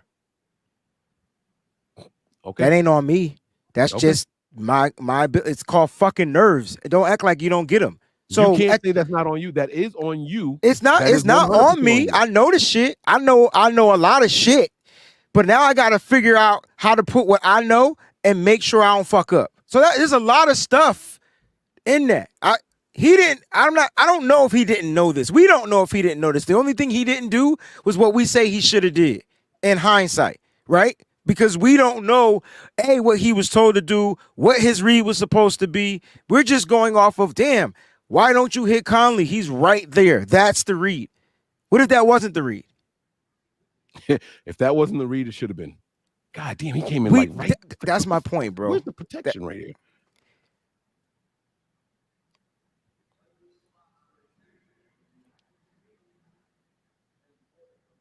I want to say that this was a phenomenal play by Conley again. This play right here by Conley, when Trey starts to scramble and Conley sees that he's moving, he immediately becomes a blocker. I was going to ask, was that a blitz? But that's a lineman. Look. Hands on. My quarterback's moving. That's why he makes the roster, bro. I really like that play by Conley. He's running. He goes from a route. That's why he makes the roster. He looks back. Oh, it's not coming my way. It's not coming my way. Time to block. I love this play by Conley. Phenomenal play by Conley right there. That's why he makes the roster, bro. That was a beautiful play by him. I'm sorry. And that's why a couple weeks ago, remember I asked you guys about the whole McLeod situation? I think Go ahead. I think Connolly is a better offensive weapon, well-rounded receiver than McLeod. He gives you more. Absolutely. And as far as the flip side of the return game, I mean, I thought Bell did solid. I've been saying it since they signed this kid. This kid's a great punt returner. This kid from Texas. What do you guys think? I'm sorry. Go ahead. I'm going to pause it. No, you're good. I like him. I think he is going to start he's going to make the 53, and he's going to be your return guy this year, going in until McLeod comes back. Wait, Conley? No. No. The kid from Texas. Deshaun Jameson. Bell. No, Deshaun Jameson. Oh, from Jameson. Texas. Okay. I'm sorry. What do you guys think happened on this play? I watched this play a couple of times and I was confused until the last time I watched it, but I want to play it again. You guys want to break down the formation for the people watching? What's up? Well, it's dwelling on the top of the screen. Yeah, so it looks like 11. I see 3 wideouts. 3 wideouts to the bottom of the screen. Okay. Shotgun formation. I think that's Warner. Is that Warner in the slot? Nah, those are wide receivers. I think it's a wide receiver. I think at this point, Kyle knows. You know who I think it is, Tony? I think it's Willie Snead. Because every time he hunches over like that, I think he's a tight end. I think that's he played a lot of slot. Looked like it was a false start too, but that's just on me. Definitely the receiver. All right, so this is really this is interesting. A sack. Yeah, this is a sack play, but look at this right here. Is this the hold on Nick Zakelj?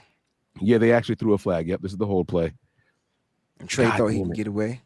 God damn, if Trey could have got away, there's a play to be made right here. Right here. Well, I think he should have made that play. Like that's another thing. Like, step up. You have this pocket, right? You can't see it, but that's a pocket. I know it's a guy right in your face, but look at the route. See. Oh, he was cutting in. Yes. Okay. Yes. Okay. And see, Trey. Okay, now this I will give Trey credit for knowing the play. He couldn't throw this. He couldn't just lob that up there because he knew my man was cutting in. He knew my man was cutting in on that play. Because look, if you pause it, this is why pausing and just watching if he was running that route, Mike, to the outside, right, he had the linebacker beat, and then Trey could have floated that ball. That was that play he missed to Tyler Kroft last year. I don't know if you remember that. That's the same. The only difference is that Dwelly? He cuts in. That's the only difference. Right. He cuts out, and then boom, in. If he would have took that step, boom, and went out, oh man, the juke. So, can I ask this question? Who the fuck was this play designed for? I don't know. There's nobody open though. I tried watching Trey, the stripe on his play. All right, so he's looking in the middle of the field. There's nobody open, bro. There's nobody here. No receivers there yet. Conley's kind of running that way. Nobody was open. For Conley all the way? No, I think they do this a lot. Rewind it. Okay, because I watched this play a bunch of this is the play I watched the most, and I was confused the most by this play. All right, pause it 1 second before they go. All right, you see who's this on the bottom of the screen? Is that Bell? Which is yeah. All right, so what this play is designed to do, and they tend to run this a lot when they go. No, that's Bell. Go ahead. When they go tight on the top of the formation, meaning like the tight end flexed almost four off the tackle, right? You see how he's tight on the line right there? Yeah, Dwelly. Yep. Mm-hmm. So what they do is, I'm going to say that's Connolly, and I'm going to say that's Snead. They release downfield and then do crossers into the middle of the field, and Bell goes 2 yards and runs under them. It's like a clear out with a shallow cross that follows it, like a trailer. And that's supposed to be the read, but the problem is the linebacker plays it well. So if you roll it, watch. You have your 2 slot clear outs and watch Bell come under. See it? Yo, this dude, Jordan Willis, was a fucking This is Snead right here. That's Snead. The top is Bell. I can't see. My guys are. No. I'm just looking. I'm just looking. That's all. I'm just making the read. That's all. I'm just trying to analyze the play. I thought that was Bell, but that's not Bell. That's Snead down there. So I guess that's Bell in the slot. Yeah, I think that's Bell in the slot right there. See, right there, that ball should have been ripped, but he held it because he saw that linebacker float. 23. If that linebacker dropped, if he bailed like to the center of the field, is he looking that way, Tony? No, but he's a threat, right? Like no. I mean, is Trey even looking? Trey's only looking to the left. There right now. I mean, to the right. I'm sorry. You see him right there? I think he's looking right now, and he sees that linebacker floating. See, if this was Madden, I'm throwing that ball to 83. To 83. That's a quick. That's the quick throw. And there's no blockers. He's only going to get whatever he can do on his own. There's nobody ready to block right now. No. Nobody's ready to engage. This Bell might be the closest to engagement right there. This is a quick throw. It was a quick read, quick throw, and look at the play design. Okay, nope. See, this was a long developing play, guys. If you watch this, so he runs up and then he hooks back towards the sideline. So I don't think this one's actually on Trey. He runs Well, I mean, up the and then pressure he curls, but he comes back this way. and That's why Trey didn't let that rip. Watch this. And I think that was poorly ran by Snead, if you want my honest opinion. I think he It goes not too only far was it in. poorly. Go ahead. He goes to – if you watch Kittle run that route, it's totally different. He sprints, stops, peels. Not only was it poorly ran, he was late. Yes. He was late from the snap. So watch this. All right, here we go. Watch my man right here. Everybody's moving. He just starts. Now he's coming underneath. He should have been there, right there. He should have planted and left. But now this is his actual route. He's got to turn around and run back towards the sideline. Yeah, but what about the play is long dead before then? But what about the pressure though? So like y'all forget 99 is coming right in his face, and on the left side, pause. 99 is on the left side, right there. That's Jordan Willis, and then look at the guy. He just who's on the ground. He said he's coming in his face. You wasn't supposed to repeat it, bro. I'm sorry. He said, "All right, this was a long developing route, and I think it was." But who was the long developing route too? Ronnie Bell? No, I think it was Connolly. Oh, it's Conley. I see it. Oh my god! I don't think it was Conley. I think it was Snead. No, let me see. If you look at it, it was Conley. Snead's job is to hold that corner and take him out of the play. Now, Bell, right here. That's Conley right there, Mike. The one you circling. Right. So like Snead's job right here is to hold this corner. Bell gave up on his route, and if Bell didn't give up, well, obviously he probably looked back and saw Trey got hit. But if he kept sprinting, that ball goes right to that 0 on the 30-yard line. Yeah, but push play again. Don't rewind it. Never mind. I'm sorry. I was a little faster than you. I'm sorry. Here we go. So watch how Conley. That's it. That's the play. It's just the pressure. This on the offensive line. Bell never looked back. Bell never looked back. He didn't realize Trey was under pressure. I don't think Bell was even. One time did this guy watch look the backwards. receiver on the. No, watch the bottom of the screen. The guy stops. Snead. Okay, he's talking about Snead. No. Snead runs they call it a wiggle. They run in and run out. That holds the corner low because it's a zone. So now you have a guy that's going upfield that's supposed to take the number 2 guy, and then he is the deep out that fills in front of that corner and behind that in that safety. There's a void in the defense. So watch it, and you see that guy. And Mike, you see the guy. Controls. That play's gone. I'll find the play. Shut up. Fuck y'all. Kiss my ass, both of y'all. Did I go too far Damn, forward? Mike, you took it back to the first quarter. All right, here it is. It's this play right here. Fuck y'all. All right. I meant to hit pause. I hit above the pause. Here it is right here. All right, so he's running up, and then he's going to curl back towards the sideline. And that holds the corner. The number 2 guy, he gives up. Now he doesn't give up. He just runs out the whole time. Trey is sacked before he ever looks around. He runs in and then out this way. He runs across the middle of the field. This guy right here, Bell, never looks back. Not one time does he turn his head backwards. No, because his job was to take this defender out, take him to the sideline. He's looking back right now. He's looking back right now. Trey's dead. The play's over. I understand that. But that's that's what you call a clear out route. A clear out, yeah. That's what my. So if he ran that precisely, this guy is past the 40, and there's the window for the cross.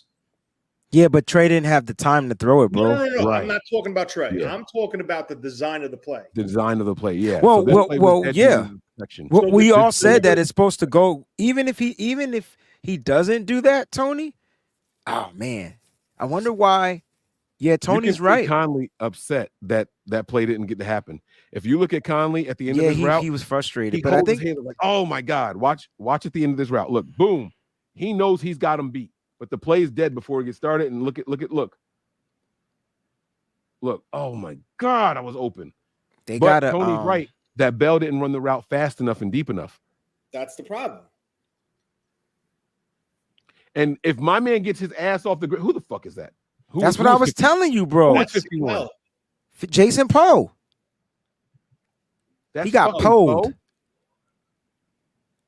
What the fuck, Poe? He got tossed to the shy, bro. God damn it. Just hold him, bro. Listen, I think I think Poe is talented, but his problem is his height, size, his weight, and his arm length. You can't compete versus a guy that's 6'5", 330 when you're barely 6 foot, weighing 310. Yeah. I mean, it's I understand leverage, the lowest man wins. I totally get that. Yeah, but he don't have the other measurables though, Tony. Exactly. I think Poe would make a perfect center. I think Poe would make a perfect He has center. the base. He should not be playing guard, and his competition is going to be right in front of him. Like, he can control them better. I think he will make a perfect center. This is a good read right here. I mean, that's when that was the naked boot. This is after the run play started, by the way. This is after they started running and spreading the ball out. And what quarter is this right now? Second, yeah. I think. Well, yeah, it's second quarter by now. Yeah, so clearly Kyle the experiment was over, and Kyle went more traditional now. And Conley is clearly the top receiver on this unit. I think so. I love this play by Trey Lance right here. I like what I'm seeing from Bell. I do. Bell's making the roster. I like Bell a lot. I like Bell a whole lot, actually, in this game. Now, this play right here, I love this play by Trey Lance. I actually really, really like this. So he drops back. He's looking. Neither guy is open. This guy's ready to break here, right? He hasn't made his cut yet, but this defender's on him. Trey Lance is looking this way all the way, right? It's clear. You can see his helmet. You see he's looking this direction, right? Boom. Nobody creates any separation. He moves off of all three of these guys. Takes off. And he's starting to cut his head around this way. Now, you got the defender and the receivers behind the defender here. But he can't make that throw because this defender's route is shallow. That's a pick if he throws that ball. This is one of his best extended this plays. Is one of the best plays of the game for Trey Lance right here. He sees the lane. Go ahead. Who said something? Go ahead. From right there, there's no throw. The only throw, only chance he has is on the bottom of the screen if that guy gets a step on that defender. And I don't talk about here toward the 20. No, down. The other 20. That one to the back pylon. If he gets a step on that defender, that's a throw to the back pylon. And obviously, watch which way he goes. Is that the tight end? But is this the play where he stepped up? Yeah, and then tossed it. Throw. He does a jump throw. Yeah. Yeah. But watch Tony now. Watch which way that guy goes. Right here. Watch which way he goes. That's Charlie Warner. He's slow. Gets no separation. That throw was never going to happen. I'm sorry. And if it's underthrown, that's throw a was pick. Never going to happen. I can't even see who's aligned. All I see is. So you got Warner split out. Looks like. Yeah, because Kyle's trying to get a matchup on an inside guy or a linebacker. Yeah, but none of them. They all ran the same short, quick out, quick. I want to say that at this point right here, I think this play is dead. The only thing Lance can do is get this guy to bite on his motion and try to get it to him or him. And that's what he did. Right, I know. This guy is double covered. There's no way you get it to him.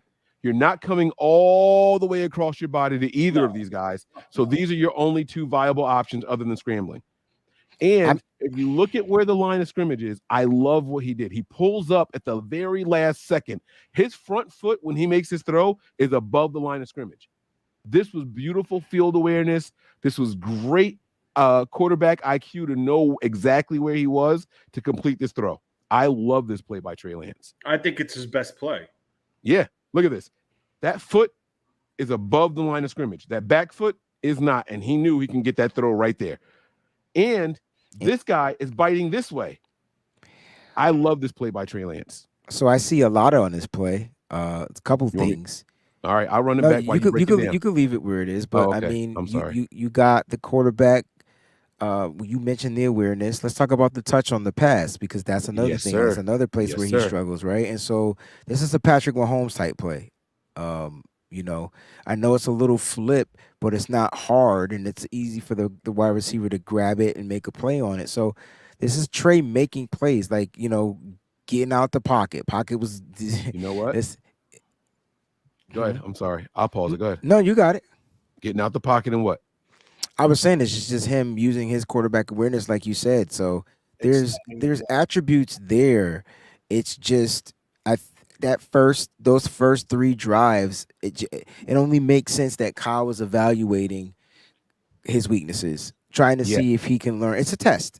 Yeah. You know. That's what it's supposed to be. And, Absolutely. And I think we need to understand and accept that that's what it was, because then why was there a tale of 2 Treys, right? So then why does Trey come out and then move the ball and get his team in the scoring position, not once but twice?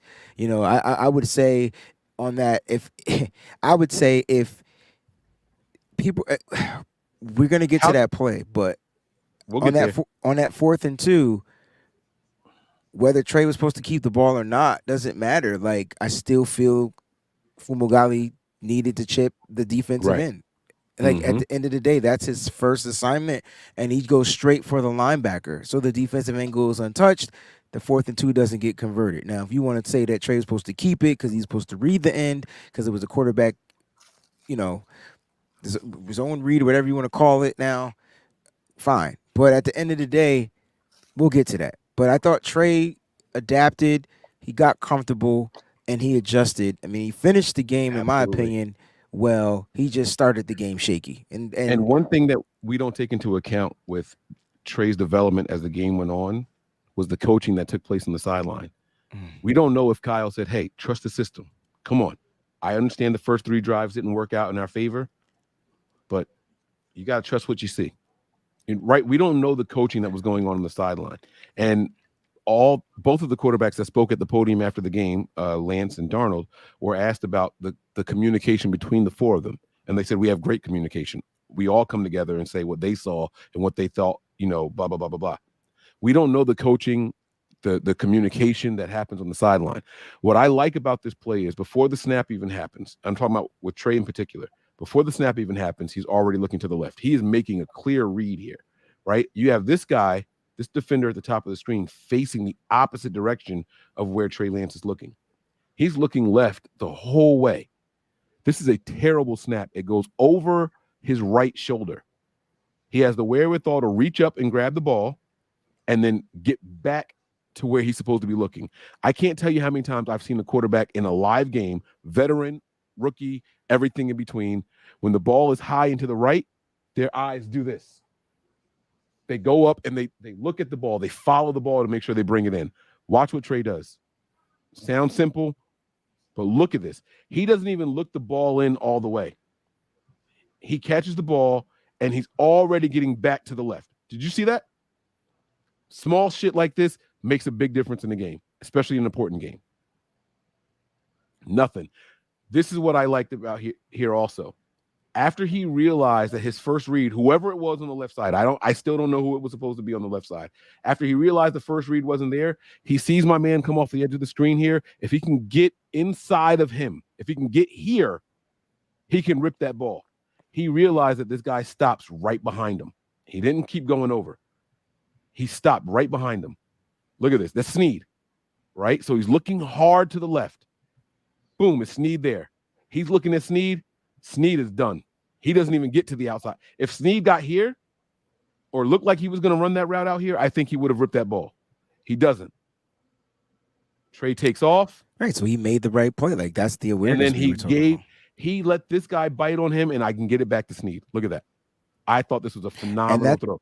That's not even like that's a phenomenal read from Snead too, because he went back to help his quarterback under duress, which is what you're taught to do. So I believe this is the touchdown throw here. That was a mistake. That was a good play. This is when Trey trusts his arm too much, which, by the way, looking at this space, that's a lot of space, bro. I was not mad. That's a lot of space. Like, can you let that play so I could just? That's a lot of space. Like, that's a phenomenal play by this defender. Look at that, God damn it, that's a lot of space. He closed. He just closed. He just closed. He had the speed. That's a better play by the defender and a much better play by Ross Dwelly for having the awareness in the hands to still remain in on the play. This speaks to what Tony was saying very early on, that Lance didn't trust his arm to make the play. And again, there's always in-game adjustments. The 49ers are one of the best teams in the NFL when it comes to in-game adjustments. Yeah, but what Tony said was there's a difference from the middle of the field to this end zone. It's just it's a difference. And I think it's something about the middle of the field where he struggles, which is where our former quarterback Jimmy Garoppolo was superb. Jimmy would struggle here. I mean, Trey Lance doesn't make this throw, but like if the defender doesn't make the play, even Chris Conley was like, "Damn it, that was a touchdown!" Like this play, I saw Trey Lance's offseason footwork come in that play right oh here. Oh yeah. So I want y'all to see how small of an area he flips his hips completely to make this throw. Like he went choppy throw, and it was small, very, very small. So boom, not there. He's looking this way. Watch Ooh, this. Geez. Boom. I think he waited a little too much. Yeah, he held it too long, Mike. Oh, no. I'm talking about the ability to flip the hips. I'm not talking about the timing. The timing was off. Well, I'm just saying that's the reason why the defender was able to get there. Yeah, when he flipped it, when he saw, like right now, I'm going to tell you when he should have thrown it. He should have flipped his hips right now and threw it. See how he took that extra hop? It's like he had to get set, though. Right. Like he had to get set. In order to flip your hips, you have to plant a foot. I think he saw it immediately, and his footwork in previous seasons, he doesn't make this turn to make this throw as quick. Look at this. Right there, he recognizes, oh, shit, I got a guy. He sees that this guy is looking this way, and I got a guy back here. Right here. I think that choppiness. How many more steps he took from identifying to executing. I see what you're saying. Yeah, I see what you're saying. That's where his issue is. And I'm saying that I think this is improvement based off of the previous seasons. Go ahead. I got to be honest with you. I think he sucks as a rollout quarterback. If he's not rolling out, I think if he's rolling away from his strength, he sucks. He's not a good guy rolling away where he has to turn. Like if he was rolling the other way, see how he has to totally. This is the view I want. Well, I gotta be honest with you. He threw. I want to know when he sees him. So he still doesn't see Conley. You don't think so? Right here, look at the stripe. Yeah. He's looking this way still. The stripe hasn't quite gone to the right yet. He doesn't see Conley yet. I could look this way and I could there. See now he sees Conley. Right there is where he sees Conley. You see the difference in the stripe? Correct, but look where he throws the ball. Okay, now this is the view that we want to see, how quickly he can make the adjustment. So no. He still doesn't see him. Boom. He's got him right there. Right there. Now watch how many more chops he does. Watch. That was it. It was 1, 2, 3. No. Yeah. What do you mean? No. That was it right there. No. I'm telling you. Tell me when the hit ball. When you roll, you literally flip your hips. It's not chop. It's not like it's you fling your hips and you throw. And if you look at it, he flipped his hips, chop, and he still threw the ball behind him. Right. You're talking about the elite being able to recognize and just jump and turn, right? Yeah. I'm talking about Trey Lance from where he was versus where he is now. Trey Lance wasn't making this turn this quick before. That's what I'm saying. I'm saying he's better than what he was. I'm not saying that was a perfectly done or executed turn. I'm saying that this is where you saw the offseason footwork come into play here. This is him working on it. And I think he'll continue to get better at it, but I'm saying that I can see the difference here versus in past seasons. So if you look at when he actually sees him, you tell me, do you think he sees him here? I think he sees him. Wait, hold on. Go ahead, keep going.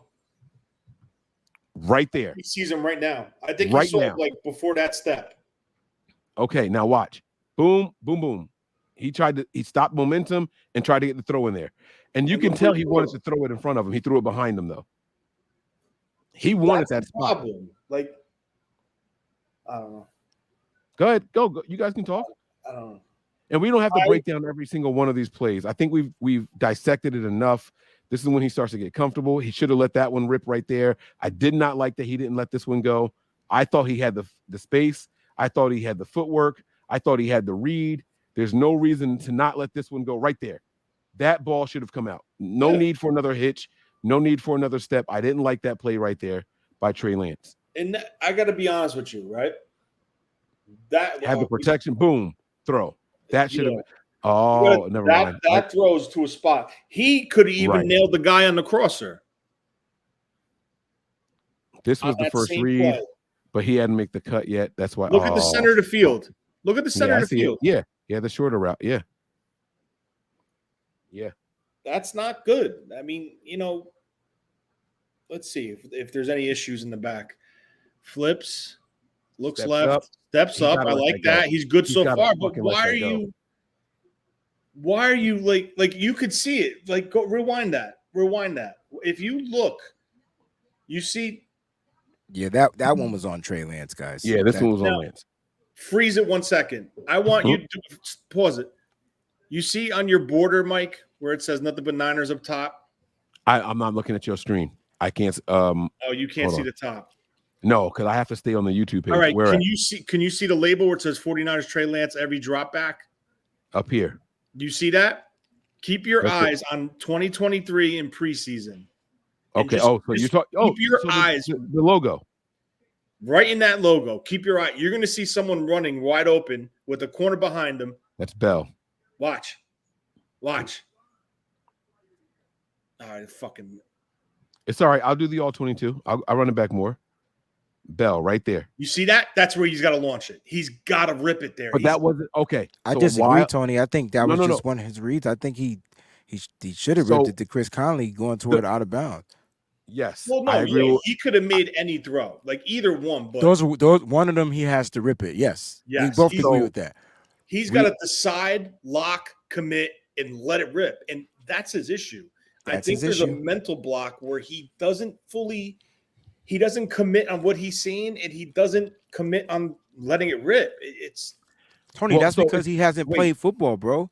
Like, no. You can say no all you want, but this comes with just being out there getting reps. What I'm saying is the only reason I said no is because this is a 7-step drop. It's not a 5-step drop, and that's the difference. At a 5-step drop, then yes, Bell is open.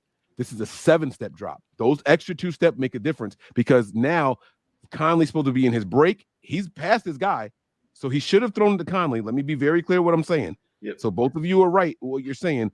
Tony's right that this guy is open. Bell is open right here. But he should have ripped that ball to Bell right there. Right, but that's on a design 5-step drop. This was a design 7-step drop. When you have to see when he gets to a 7-step. This is a 7-step drop where it's designed to go to Conley first. So once you get to 7, you have to look and make the read. That's why he didn't throw it to Bell right there. He has to make the 7 steps and then make the read. That's why I said no. So watch it again. You can count the steps if you want. You don't have to if you don't want to, but I'm saying count the steps. Boom. That's 7. Right there. He hitches, and Conley, he's got to throw it to a spot. I'm saying that he should have released it right there. That's when he should have released it and thrown it right here. But that's why he doesn't see Bell yet, because the 7-step drop is designed to come down here. That's why I'm saying he doesn't see Bell. Yes, Bell is open, but he's not even trained to look there yet. Okay, that's his deficiency. He can't read a field. Is that what you're saying? Yeah, basically. I'm not. I don't think I'm saying that he can't read the field on this play. I'm saying that it's 7. And I want an honest answer. Does Brock Purdy throw it to the middle? No, I think Brock Purdy throws to Conley. I think Brock Purdy hits 7, right? So watch this. And boom, that's 7 right there. I think Brock Purdy realizes that Conley is inside and the defender's going to pull inside, and he knows Conley's going to cut out. And I think Brock Purdy throws to a spot over here and not to waiting for the receiver to make the cut. I think Brock Purdy, Jimmy Garoppolo throws to the spot. And that's what Trey Lance was waiting for. I think he was hesitant. Right there is 7. That's where he hitches, and he wants to throw it. He's got to release that right now. He's got to throw it there. This guy is still coming inside. Conley's turning to come down. He's got to let that go. He's got to let that fly. That defender's going to be nowhere near that ball. Look at that. That ball should have been in the air already. Conley should be the scariest thing though about that whole. The scariest thing about that whole situation, he didn't even cock that ball once. That's the scary thing. He had his arm back. That's not true. He had his arm back. There's a difference between holding it back and getting ready to rip it. He didn't pull it up. You're right. Even think about it. Right. He didn't pull it up, but he had his arm back like he wanted to, but he never did it. You'll see that better here. He never pulled it back. He should have pulled it back as if he was going to at least attempt it. Boom. He never pulled it back. I see what you're saying. He pushed the pocket. and he just held it. Yeah, and that was bad on him. Because Conley had his guy beat. He had his guy pulling to the inside. He didn't get there, so I agree. But I don't think that Bell was ever a factor in that play for him. I don't know where this one was supposed to be going. I don't know, but he was sacked. He just happened to be able to. His athleticism helped him make a play, and he got a lower leg pass. strength. Yeah, pulled him out of there. Like I said, man. Look, you got to take what you get with a grain of salt with Trey Lance. People are saying all these shady ass coaches. Like, here's my thought on Kyle Shanahan as a quarterback developer, as a guy that. Remember when Chip Kelly went to the Eagles and got rid of all the talent, and it was clear that Chip Kelly's message was, "My system is better than any talent. My system will work." And remember how the whole league killed Chip Kelly for that? Yeah, well, there are a lot of people. I'm just going to let this play the rest of the time. I'm not going to break down any more plays. And there's another good throw from Lance in this play, but I don't care right now. A lot of people are starting to feel. Now that was a nice throw. So that's him throwing in the middle of the field. That's why I'm trying to say. Like he knows it, Mike. It's not about him not knowing it, bro. It's about him believing that he can do it. That's the difference. Like, that's a mental thing. That's all I was trying to say. Like, I know a lot of stuff, but I get nervous if I have to play something for the very first time. Does that make any sense? Like, if somebody asks me to do a song, and I'm like, all right, I know it, but damn, it's the first time I'm doing it, so I'm going to make myself extra nervous. I'm going to fumble and stumble through the song, even though I know it, even though I can read it. Like, that's what I'm saying. Like, I just feel like he picks and chooses his moments where his confidence is low, and then there's moments when his confidence is high, because I just watched Trey Lance throw the ball on the middle of the field. So maybe from that first rep, he learned from it. Yeah, I think the middle of the field throws actually come a little bit easier. The checkdowns come easier throughout the second half. This was one of his better throws here. And I think that if Mason takes his time and looks at him, this is a huge game. This is a huge game. The screen? Yeah, the screen right here. Absolutely. Now, what I was saying was about Chip Kelly. Chip Kelly insulted the entire NFL when he came in from Oregon. He got rid of not Macklin. I think Macklin was the only one he kept. He got rid of Deshaun Goldson. He got rid of Deshaun Jackson. Mm-hmm. He got rid of Jackson. He got rid of McCoy. Like, he just felt like his system was better than any and everything. There are a lot of 49er fans that are starting to feel that way about Kyle, where they're saying Kyle doesn't care who the quarterback is. He trusts his system. And I want to defend Kyle Shanahan for the rest of this episode, right? Kyle Shanahan has not had the luxury of recognizing, look at that. Oh, my God, that was going to be a fucking huge game. Yeah. Did you see that shit? That was a perfect throw. See that shit? Can you go back? I mean, that was the I'm going to go back. It was a perfect throw, and perfect screen. Look at 63, having the option of blocking no one, but getting to the second level. He was ready. His run blocking grade was actually higher than his pass blocking grade. I want to put that out there. There's no one to block. He knew that I'm letting him through for the screen, and he went right to the next guy. Linebacker got him. Look at this. These guys were ready. Look at 51. Oh, my God. Poe was about to make a good play. The only good play that Poe was about to make got erased. Anyway, so Chip Kelly insulted the entire league. People feel like Kyle Shanahan is doing that at the quarterback position. They think that Kyle Shanahan says my system is bigger than any quarterback. And I want to defend Kyle for one reason. Kyle has not had the luxury of having a starting quarterback for 2 consecutive seasons. Isn't that his fault, though? No, he can't help the injuries. He can't help the injuries.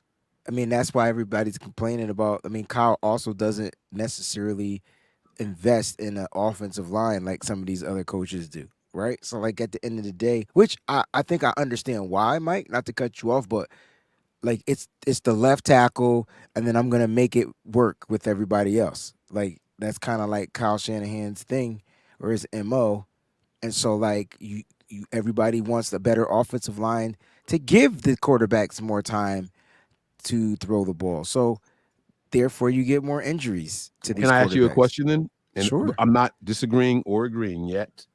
But my question is, when you say he doesn't invest in the offensive line, are you talking about veterans, like bringing in more vets? No, I'm just talking about period. Like he got his guy. Like it's his stud guy. Like when he got here, he inherited it. A mess. You can say Nobody it. had Staley, but the rest was a mess, right? Right, like sort of, kind of. Then It was Staley. They brought in Goodwin. They brought in Tomlinson, right? They brought in Tomlinson as a left guard. So they went, but they did invest in the offensive line. Yeah, but they're not. These aren't top tier offensive linemen. Like you get what I'm saying? Like, Goodwin was a top 5 center. He came from the Saints. Are you serious? These aren't top. Goodwin wasn't here. Wasn't it Kilgore? Kilgore was the center. Goodwin was it Kilgore or Goodwin? I thought Kyle Shanahan brought Goodwin from the Saints. No, he brought Weston Richburg from the Giants. But that was his guy. That was his guy. You're right. First year was Kilgore.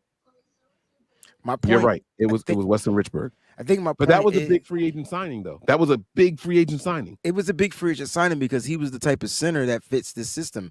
I mean, he did go and invest, and he got Alex Mack. That worked, and then he retired. So like he gets certain pieces, but then after that, it's the I'm not saying the offensive line is the issue for that's the leading cause to these injuries, but it's not that type of an offense where he's going to sit here and invest in an offensive line like everybody feels like he should, because his offense is predicated off of everything you said to me tonight.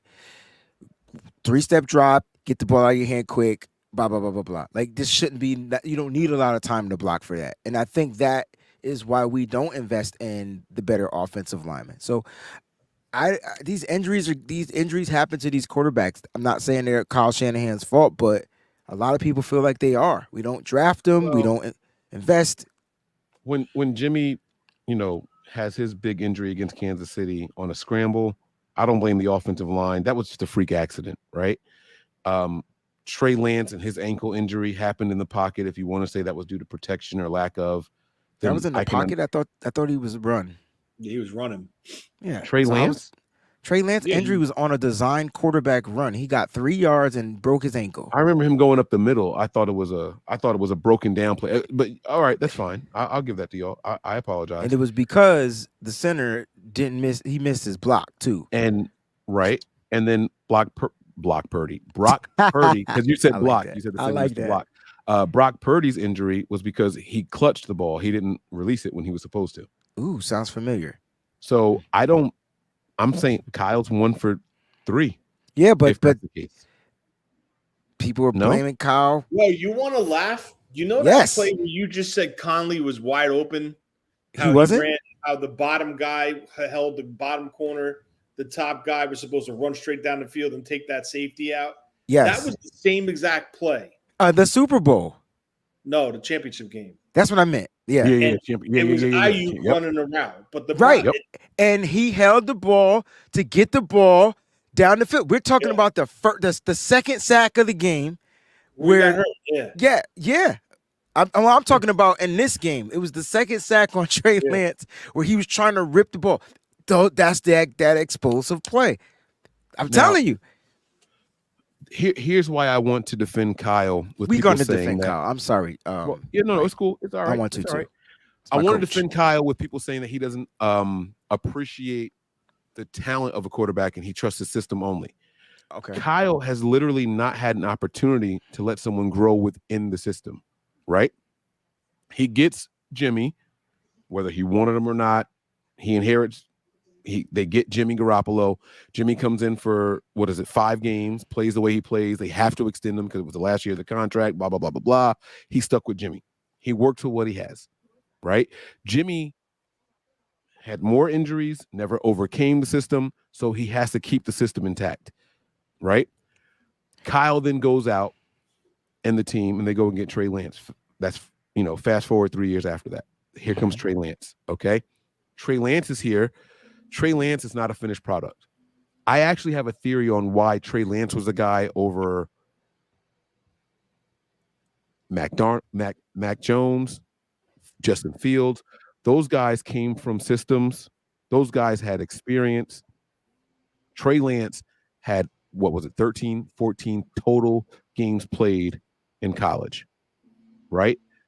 I think that Kyle wants a guy that his first and immediate impression is going to be, let's operate within the construct of the system. That's why he trusts guys like Brock Purdy. That's why he trusted guys like Jimmy Garoppolo, because they didn't have significant starting experience. I'm going to put you in a system, and you're going to have no choice but to run the system because that's all you know. Trey Lance was appealing to him because he saw physical ability, but he saw a naked player. This guy doesn't have the jersey of the Patriots. He doesn't have the pants of the Saints. This is nothing on this guy. He's got 13, 14 games total. That's it.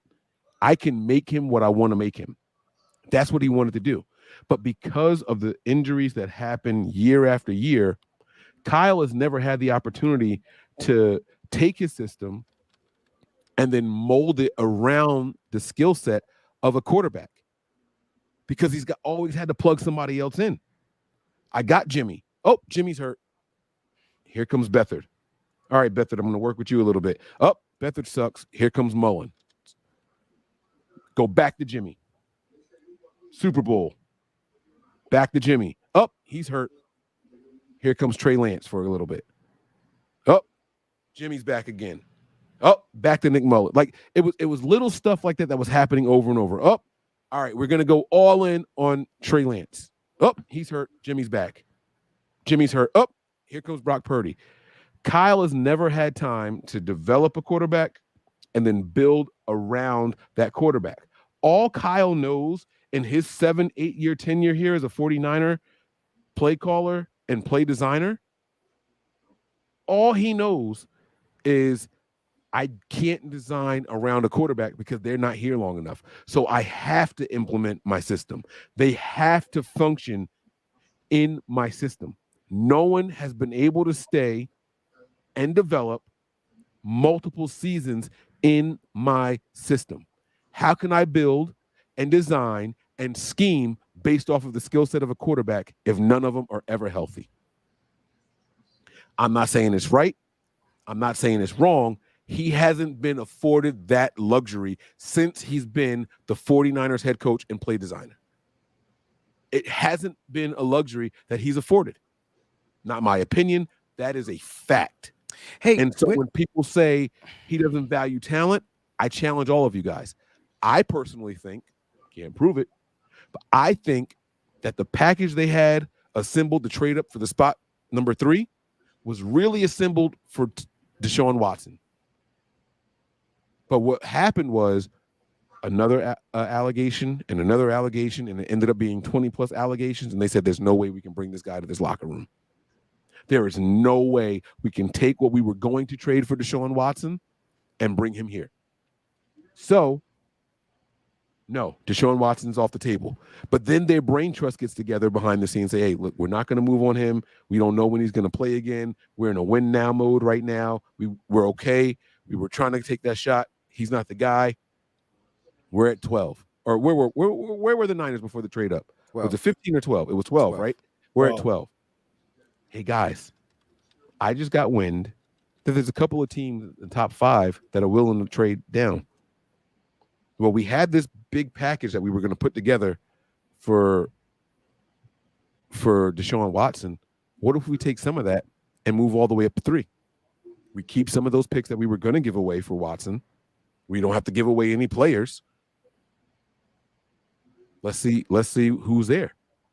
And they agreed to that. The brain trust came together and said, we're saving on picks that we were already willing to give up. We're keeping players that we were willing to give up. It's a win-win. Let's move up and see who's there. And Kyle did that.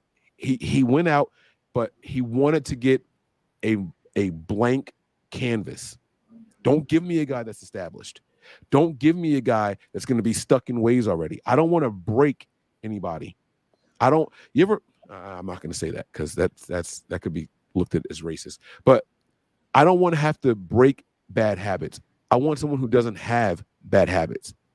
That was Trey Lance. Trey Lance was the perfect candidate for what Kyle was used to. I don't want anybody that is known to do X, Y, and Z. He only had 13 games under his belt. There's no tendencies. There's no tendencies. It was lower competition, and I could teach this kid anything I want to teach him. But he's got a big arm. He's got some athleticism. I don't know how that looks against NFL competition, but he's got some athleticism. We can't sit here and say Kyle didn't value talent. Nobody, and I repeat, nobody can convince me that Kyle didn't want talent. Although that's what people are trying to say right now. That's why he's comfortable with Brock Purdy. That's why he was comfortable with Nick Mullins. That's why he was comfortable with Jimmy Garoppolo. He didn't want physically gifted guys. He wanted guys that were pocket passers only. I don't think that at all. I think they wanted Deshaun Watson. And after they realized that they shouldn't touch him, he wanted a guy that was physically talented. He even came out with a description himself. I want a guy that can throw like Drew Brees and a guy that can run like Lamar Jackson. Not my words, Kyle's words. I don't think that he's fully given up on Trey Lance yet. I don't think so. I think Trey Lance could end up being the next Jordan Love, who sat behind Aaron Rodgers for 3+ seasons. And then they extended him because he never did shit as a starter. On the cheap. And buy themselves some more times. Do I think the Niners pick up his 5th-year option? Absolutely not. But do I think they might try to extend him? It's possible. I absolutely think it's possible. My defense of Kyle Shanahan is this. He's a good guy with good intentions who wants the best, but he hasn't been shown that he can trust an individual player over the ability of his system and play design. Tony, I want to give you the floor. I know you got to get going soon. What are your thoughts on anything that was just said? Oh, shit. Or the film breakdown. Anywhere you want to go with it. Listen, there was positives, there was negatives. Are they correctable?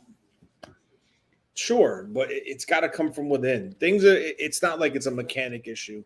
It's not a release issue. It's a motion issue. It's a foot issue.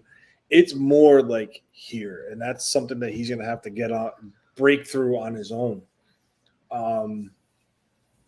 As far as Trey, I think the 49ers' biggest mistake was to trade up for a slot instead of a player. When the trade went down, we were like, all right, well, this is good because now they could do their full evaluation. Well, they did their full evaluation, but it didn't go, I guess, to the way they thought it would go, if you will.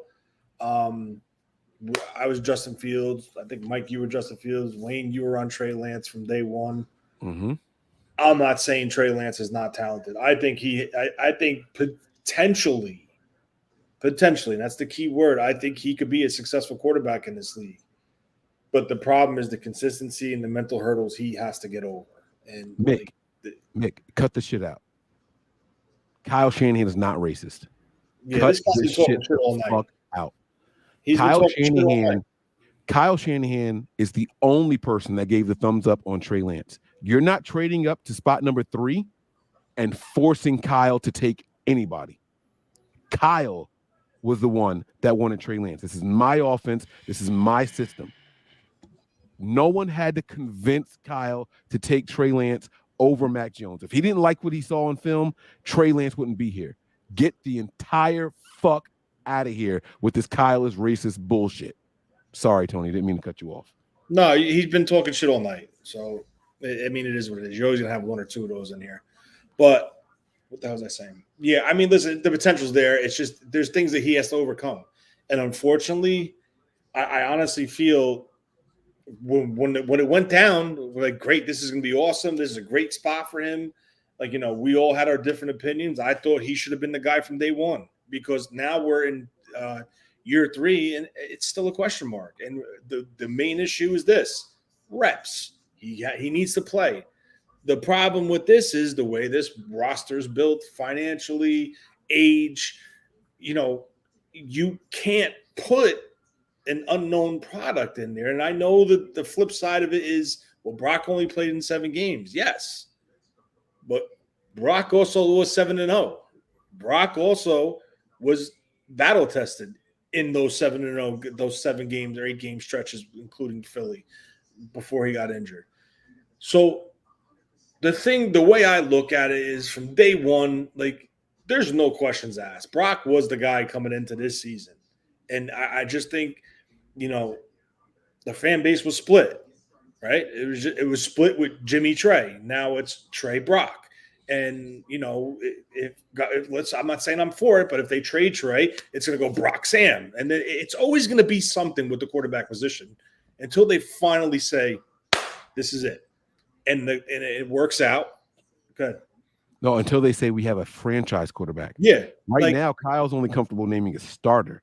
He has not called anybody a franchise guy yet. I technically don't think they need,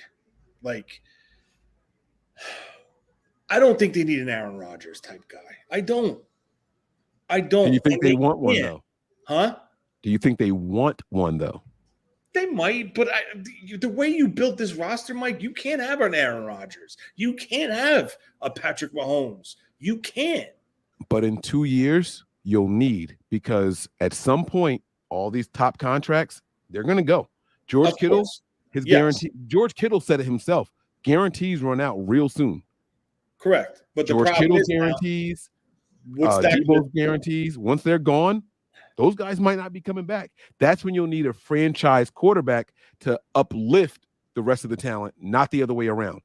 100% right. But what I'm trying to say is you can't do that now. So Brock Purdy is your guy right now, unless, Trey wakes up tomorrow and is the second coming of Patrick Mahomes.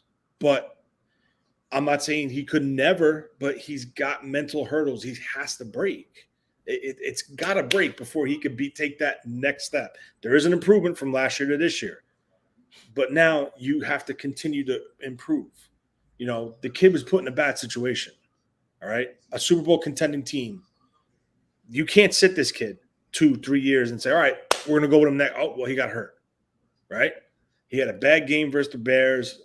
Whatever, we'll wash that out because it literally was a washout. And, he got hurt. So now you get this kid coming in, goes on that stretch. He took the offense to an efficiency level that has never been here since Kyle's been here. Brock Purdy's the quarterback of this team going forward. That's it. Unless something happens with an injury, unless whatever. But now the 49ers have an evaluation plan, an evaluation process for when it gets to that point, 2 years from now, when those big deals come off, now you got to make a decision financially with Brock or Trey if they choose to keep him around that long. Can I play devil's advocate with you for a second, Tony? Sure. Brock Purdy came in with barely any reps in practice, barely any reps in preseason, barely any reps in training camp. He was QB4, if I'm not mistaken, right? In training camp. His rookie year? Okay. True or false? It's easier to come in and just run the plays called and trust the system if you're not that familiar with it. True or false? Let me ask it a different way. Yeah. If Kyle tells you 3-step drop, throw it to the left hash mark immediately, that someone will be there. Isn't that easier to trust than you actually knowing, well, if that guy's covered, then this guy's going to be open over here on that side of the field? Sure. So that's true, right? Sure. So Brock came in and trusted whatever Kyle was telling him blindly. It wasn't many times. It happened. I've seen it in every single game, but it wasn't many times where Brock Purdy had to go in and make a ton of reads or stand back there for a long time in the pocket. Okay. Correct. It's so without knowing the system completely and without the reps and all that stuff, it's easy to come in and just do whatever Kyle says. We agree. Correct. Now that Brock has had a full offseason of knowing he's going to be the starter and studying the playbook, is it possible that Brock develops a little bit more hesitancy with making reads because now he knows the playbook better? No, because I think in the latter part of the season, I think he had the majority of the playbook. In the latter part of the season, Brock Purdy's play went down. The postseason Brock Purdy wasn't the same as Tampa Bay. Tampa Bay Brock Purdy or Miami Brock Purdy. I'm talking from 5, 6, 7, and 8 starts. I understand the production wasn't there, but they were also facing a lot better teams, right? I think we could agree on that. Your competition went up in the postseason, absolutely. Okay, well, look who's playing this week. This is going to be the true test. What happens? They win.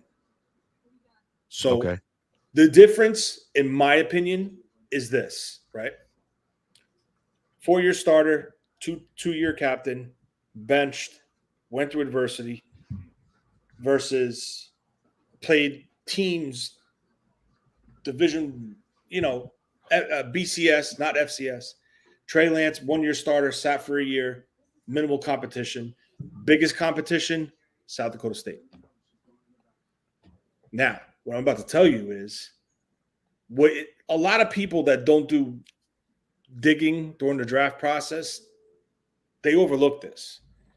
But Brock Purdy went blow for blow, and we talked about this, in the lead up to the NFC Championship. Leading into the NFC Champion, yeah. Okay, he went blow for blow with Jalen Hurts in a very big game versus a top-notch defense, and almost won the game.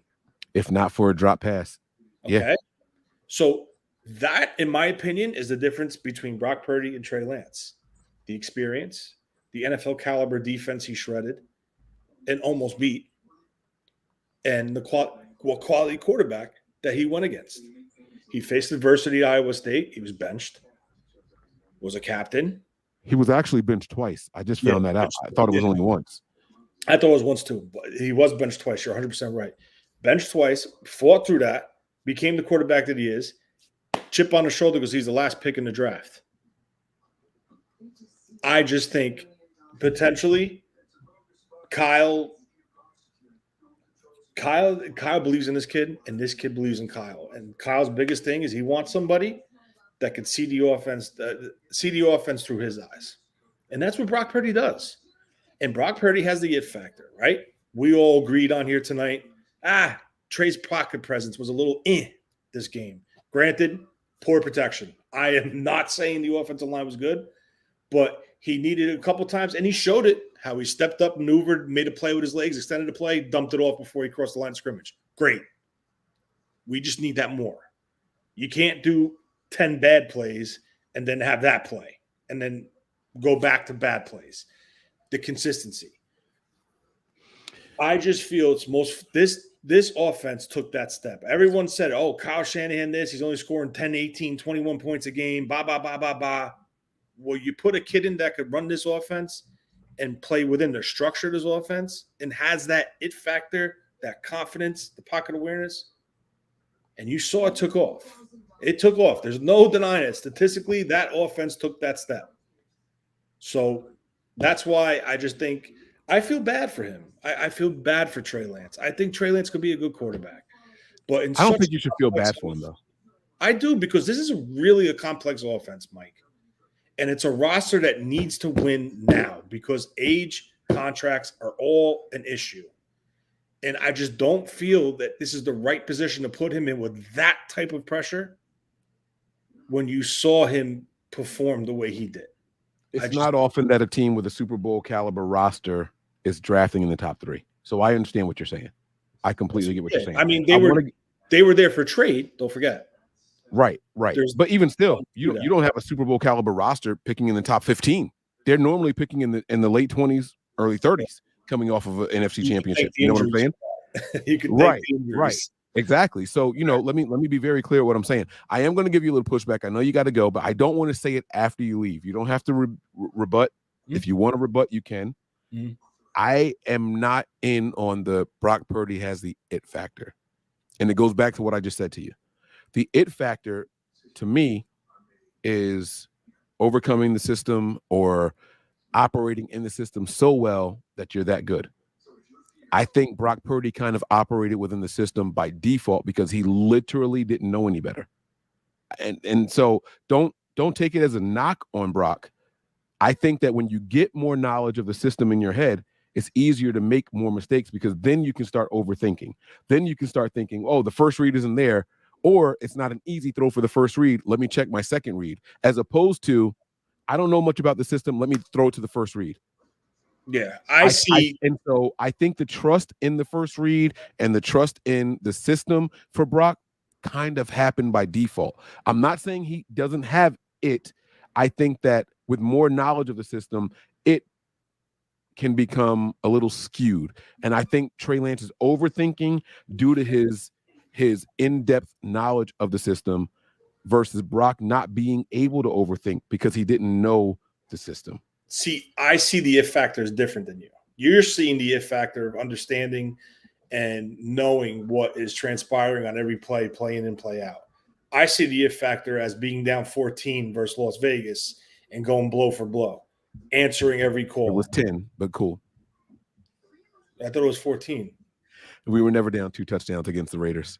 I remember think you 10, saying specifically. I could have swore you said down 2 touchdowns. Down 2 scores. I said 2 scores. Yeah. Oh, whatever. Down 10 points on the road. Okay, you're the last pick in the draft. It's your what, 5th start or 6th? 5th start, right? What? These fucking guys. I feel you, because Wayne just sitting there with his look on his face. I can tell Wayne just loading the chamber over there. My man is cool, calm, collected. He just loading them up. I know he's gonna go, but it's cool. But go ahead, Tony. It's just like I'm talking about it as that, right? Battle tested. Comes into the game, first play, Miami pins their ears back and comes right at him and hits him.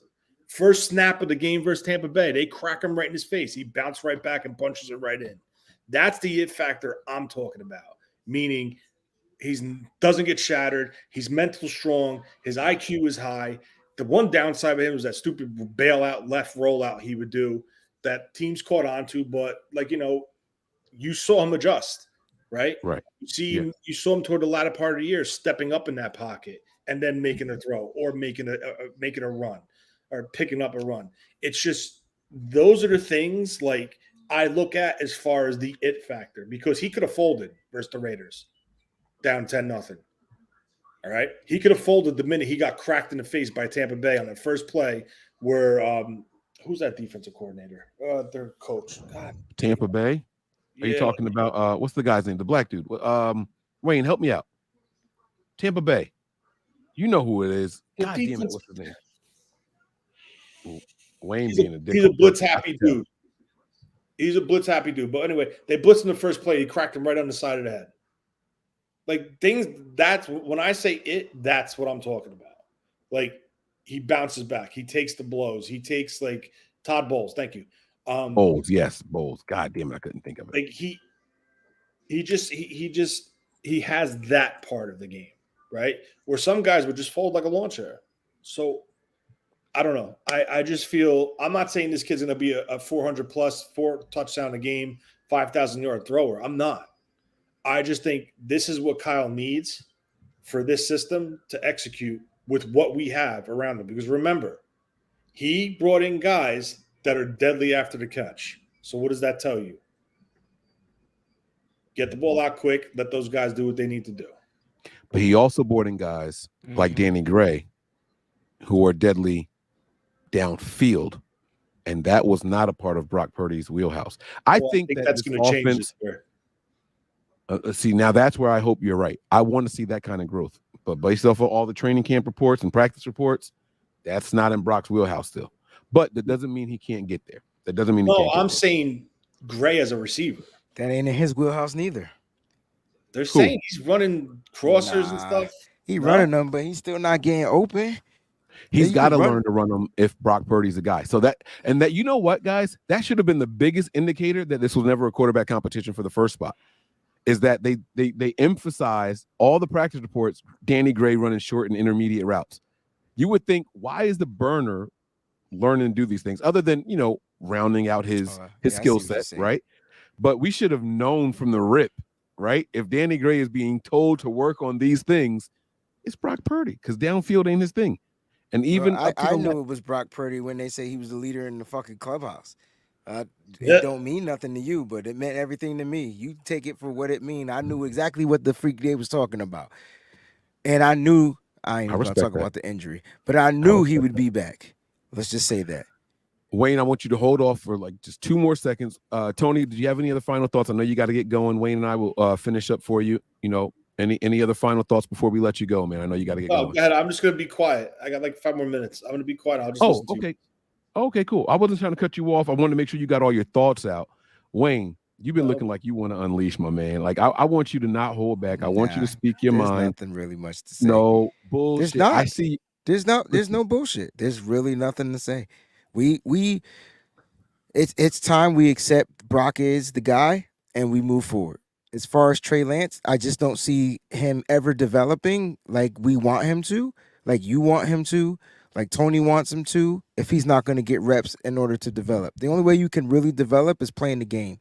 If Trey Lance isn't going to be in the game, you can say ooh all you want, because until he gets out there and he's being hit and he's being in the line of fire, I just don't see him fixing those mental errors. It's a mental thing.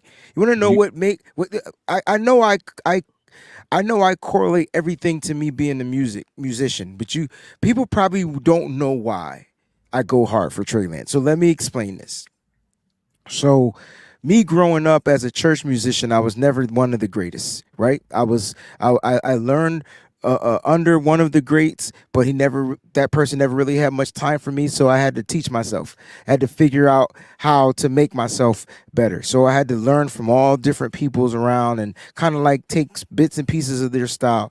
And so then after that, because I was so frowned upon, like in the church, people didn't like give me a chance. I would get kicked off the organ, like in the middle of church. Like my ego, my spirit, like everything would just get shut down. I was like, you know what, bump it. I'll go play outside here in the world. We call it the world music, right? So I'll just go do that. I'll go to the clubs. I'll go do that.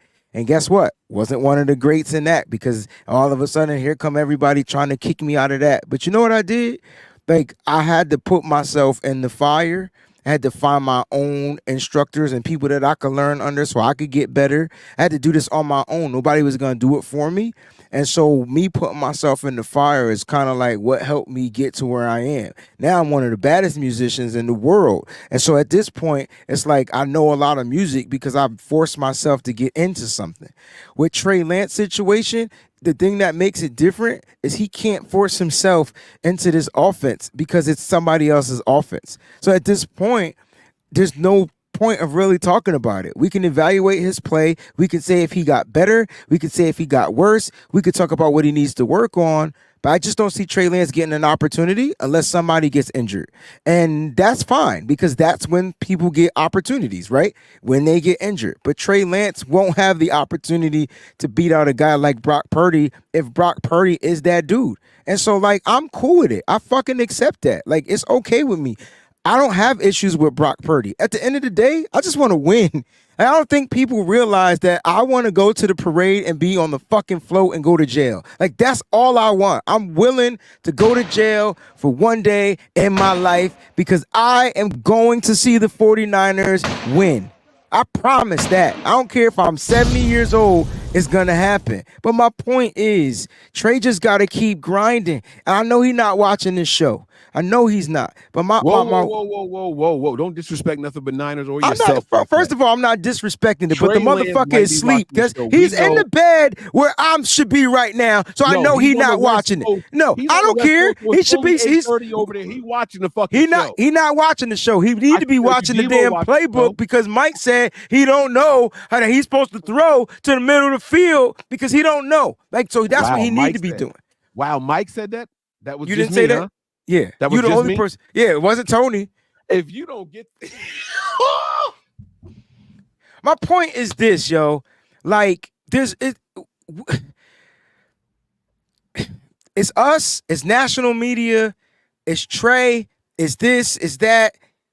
It really just got to be 49er football. Because I tell you what, if we don't have this same fucking smoking fire, if Brock look like shit, I'm fucking all y'all up. I promise I'm coming. Because at the end of the day, all we want our quarterbacks to do and our team to do is win.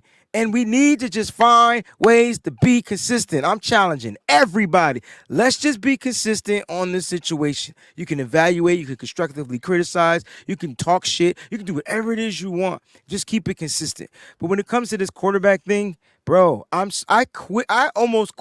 burnt out. I just want to watch fucking football. And I want the Niners to find ways to continue to be successful. I want to say this. Yo, just real quick, we didn't talk about no other player tonight. Tony, we didn't talk about any other player, bro. Well, the title of the show was Trey Lance Review Quarterback Clarity. So, Mike. Okay. Okay, I was about to say, do y'all know? No. what the title That of the is the show truth. was? But at the end of the day, y'all, like and this is not to you two. This is just we. I just want to shed some light. Like, yeah, the kid needs work, but Tony, Mike, how he gonna get to work if he not even getting the opportunity? So he can practice. You could practice. Practice supposed to make perfect, but then you got to do it in real life. Practice ain't real. That shit fake as fuck. None of that shit matter. Nah, son. None of it matter. None of it's real. If it practice was so good, then Trey Lance, who was the best quarterback in training camp this year, he would have been lighting that Raiders ass team up. All right. Okay, Mike saying no. So now, Mike, please talk, because I'm so confused. If practice is real, Trey Lance has been the best, according to every beat writer. Go ahead, Tony. I agree with what you're saying, Wayne. I agree, because I'm going to tell you what the problem is. You can't hit the quarterback, and they know that. So then practice don't matter. But I will tell you, as far as practice, like with coverage on the back end, I think that's real as far as the inter squad. I'm not saying it's not real. You're right. I'm sorry. I just feel like none of it matters unless it's real live action, because then that's the only way he can learn. I think we all agree that Trey Lance made looking down the gun barrel, like on a guy on a blitz or a guy who blew an assignment in the pass protection. It's different in game than it is in any scrimmage or any practice, because they don't hit the quarterbacks. They run by them with their hands up, and that's it. You saw what happened to Cleveland Farrell when he tapped Brock Purdy's arm. Yeah, even when Trey Lance was going against the ones, he was looking like a better quarterback. Like he was looking the best. Brock was rusty, remember? Those were the reports. What are y'all not reading or listening? Y'all don't watch the show. Stop watching whatever y'all watch and watch this shit. That's the problem. What? Keep the super chats coming, guys. We're gonna get to them. I promise. We're gonna read them all. You cut me off to say keep the super chats. You are the rudest motherfucker I've ever met in my entire life. No, because I saw you about to attack the chat, so I wanted to. No, I wasn't about to attack the chat. I'm attacking just in general. Like you just said, they don't watch the show. Who you talking to? Me? The world. Tony? Yeah, everybody. You're talking to them. I'm talking to you too. So I was trying to. But why? I was trying to de-escalate. There's nothing to de-escalate. I'm not gonna cuss anybody out. I ain't in that mode. I've been out of that mode. I just don't feel like cussing anybody out. I'm just saying, but that's your MO. My watch died, and I should be in bed right now. You can't blame me for that. Used to be my MO, Mike. You ain't seen me in months. When the last time I cussed somebody out? I mean, I was in your chat and you cussed me out last show that y'all. I didn't cuss you out. What I said a curse word, but I didn't cuss you out. It's a big difference than me saying a curse word and cussing you out. All right, tomato, but I heard some curse words, but it's cool. It's cool. I just wanted to try to diffuse you before you blew up. I was just trying to reel it in a little bit. I was just trying to do damage control. That's all. That's my job as the moderator here. That's all. Oh yeah, but you shouldn't cut me off. Is my point. You got to wait. Well, but when I feel you, because you asked me not to cut you off, and then I didn't cut Tony off. I sat here and waited this whole time. For sure. And then you asked me to talk, and I said, "No, I'm good." And then I finally started talking, and then you slipped it in. But I felt that your energy was directed towards the chat, and they don't have a voice. All I said was that they have a voice. They're right here. These are all words. Just because they're not speaking, so you can hear it, you can read it, and you can interpret it how you want. That's right. A voice. Right, but when I turn this into a podcast and people listening, like one said anything to what you were responding to, and I didn't want that to get misconstrued. I was just trying to do damage control. That's all. No disrespect at all. You know, you're my brother, right? At the end, all I'm saying is we need to be preparing for a season so that this team can get to 6 Lombardi. And if Brock is the best chance, according to our head coach, that's what we need to get behind and support. So I just want to push Brock and find a way to let Trey Lance just continue to find ways to develop. And when we see him, he's going to be heavily criticized because he was the 3rd pick and they traded up all the stuff to get him and all that type of stuff. So I get it. He's going to have to deal with that. But at the end of the day, it's all good. I did want to say this. I didn't call Purdy no bitch. Never mind. Here we go. You see what I'm saying? That's the responding to the chat that no one can. Well, now they know that I'm responding to the chat, Mike, because you said that I'm responding to the chat. Damn, so now the people that are listening know I'm responding to the chat. That's my fault again. But here I didn't say it was your fault this time. You just said, Mike. You said so. That means But I they didn't know. blame you. You just you were doing cool. damage control. But here is something that I disagree with what you said. You said practice doesn't matter. It's irrelevant, and there's no way Trey Lance can get the start unless Brock Purdy gets hurt. And here's what I wanted to say. Right, I do believe that Kyle Shanahan has downfield plays drawn up. I do believe that Kyle Shanahan has really good play designs for option 2s and option 3s built into his offense if option 1 isn't there. I do believe all of those things, right? And what I have seen Brock Purdy excel in is hitting the first option. Now, occasionally he'll hit the second option guy, right? But for the most part, he operates very, very strongly within the confines of the offense and the first read. Okay. Agreed. Here's the difference between Brock Purdy and Trey Lance, in my personal opinion. Trey Lance was a little more hesitant to make the quick throws if he wasn't 100% confident that it's going to be a completed pass. And so he was quick to move off of read 1 to move the read 2 because he's not afraid to throw it down the field a little bit more. Where Brock Purdy's strength is, I'm going to make sure I get that ball out on time, in rhythm, to the first read. If it's not there, I can scramble around and then we'll find whatever happens. But in Kyle Shanahan's offense, 75+% of the time, that first read is there. Okay. What I really, really enjoy about the dynamic of this show is the different perspectives that we've presented so far. I do think that if for some reason Brock Purdy begins to overthink with more knowledge of the offense, with another year in the system, with more reps as a starter, if he does for some reason begin to overthink and Trey Lance in practice can start to develop the comfortability with going with the first read, then all of a sudden it becomes more of a quarterback competition. That could be true, Mike, but I'm not saying it's going to happen. I'm just saying that I would like to believe that there is a chance where Kyle is keeping an open mind about what he's seeing. Okay. I just feel like when Kyle, from his track record, when you're deemed, the only way you lose that starting quarterback position is when you get injured.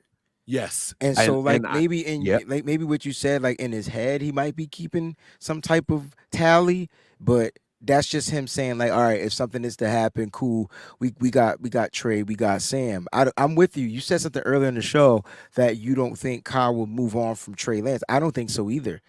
And it's because he just doesn't have to. I think people keep forgetting we still have one of the cheapest quarterback. We have the cheapest quarterback room in the NFL. Like literally, we have 3 quarterbacks that are like $15 million. We have the cheapest quarterback room in the NFL of any team that's been to the playoffs in the last 6 seasons. Okay, Mike. So thank you for putting that in there, bro. But at the end of the day, it's just like that's good because we keep saying that our window is closing, players are getting older, which is all true. But we're still look how we drafted. Now this might help keep a Brandon Ayuk because I know everybody wants Brandon Ayuk here, right? And so how can we have Brandon and Debo? Well, because the quarterback room is cheap and it's being effective. So maybe that Jordan Love, that was kind of dope. Like if I'm Trey Lance, though, I don't take the deal. But if nobody else is offering him the deal, you take the deal. Right, if that was presented to him, like, hey, man, we're not going to give you the 5th year. Or they could give him the 5th year option. But that's too much money. You're going to pay somebody that's not going to play. So that wouldn't make any daggone sense. Yeah, the issue is when they have to exercise the 5th year option, Brock Purdy's in his 3rd year, and he's going to be demanding another contract. So it's 5th year option plus starting quarterback money, and that doesn't typically bode well. That number would be high, right, Mike? It would be $25 million, $30 million probably at that time for that 1 year option. Yeah, it'd be high. Because it was that's franchise tag money. I'm sorry. Right, I was gonna say because it's based off of when he was drafted. I don't think it's quite that high. It'll probably be around 22. That's still high, Mike. I'm sorry, that's high. It's still high when you're paying another guy that's starter money. Yeah, right. So that's specifically why I named Jordan Love because he did not get the 5th year option exercise. However, he took the extension 2-year deal. Right, and that's why I specifically explained it that way. And like I said, for Trey, I wouldn't take that offer if I became a free agent unless that was the only offer presented, which keeps him in the league, which keeps him relevant. And some players are just gonna have to get their shot. after being the backup. Like, and Kurt Warner did it. Jordan Love accepted the extension during his 4th year, so he was never a free agent. So that's why I presented the way it is. This is not Trey Lance's 4th year yet. He's not there yet. Can I just say this? The Niners looked really well last year. If it ain't broke, don't fix it. And Brock Purdy's not broke. Clearly, he's been put back together. So, all I'm saying is I'm hoping the option of broke presents itself after experience, and that's all I'm trying to say. That's a possibility, Mike. But people don't hear or understand what I'm saying. No, Brock Purdy do. had the luxury of coming in on autopilot. I don't know shit, so I have to do whatever the quarterback, whatever the head coach is saying, whatever the offensive coordinator is saying. Now he knows shit. Now he has a better understanding of the options within each play, and that could cause hesitancy. Let me just see if it's there, even if it's a half a second, right? Even if it's just a half a second of delay, he's not on autopilot anymore. Brock Purdy operated on autopilot for 75% of what we saw. And if there's a little bit more hesitancy, it could cause a big difference in what we see on the field. I'm not saying it's going to happen. I'm not saying he won't improve. I'm saying that there's an option. Trey Lance has been doing nothing but studying the playbook and perfecting the calls. He knows what option 1, 2, and 3 are supposed to be doing on every play. I don't know that Brock Purdy knows what option 1, 2, and 3 are supposed to be doing on every play. So that's why Trey Lance is a little gun shy. Oh, I'm not 100% confident in option 1. Let me see what 2 and 3 are doing. Where Brock Purdy doesn't think that way. Option 1's supposed to be here. Boom, there it is. Because I have no idea what option 2 or 3 are supposed to be doing. That's what I've been trying to say this whole fucking show. Mike. We got into an argument over him knowing the play and not being confident in executing the play. When he didn't throw the ball across the middle to a wide open Mike Conley. And I said that he knew the play. Chris.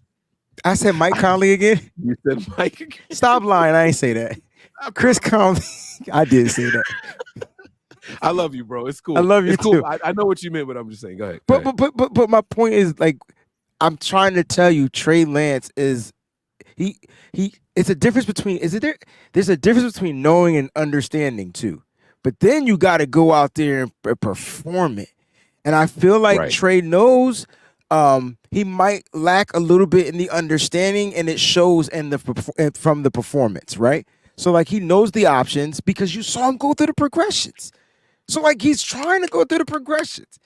But in this offense, and the way this offensive line is made, ain't no progressions. Like, if the first read is open, get it there. If the receiver ain't where he's supposed to be, cool. The one thing I liked about Jimmy Garoppolo, the moment we traded for Emmanuel Sanders, Jimmy was a different quarterback the moment they traded for Emmanuel Sanders. Why? Because he threw the ball to a spot and Emmanuel Sanders was there. Like, he was at the spot. That was the one. Like, Jimmy started being better. After that, I don't know what happened. But now watch this. Okay. Now watch this. What year was that for Jimmy?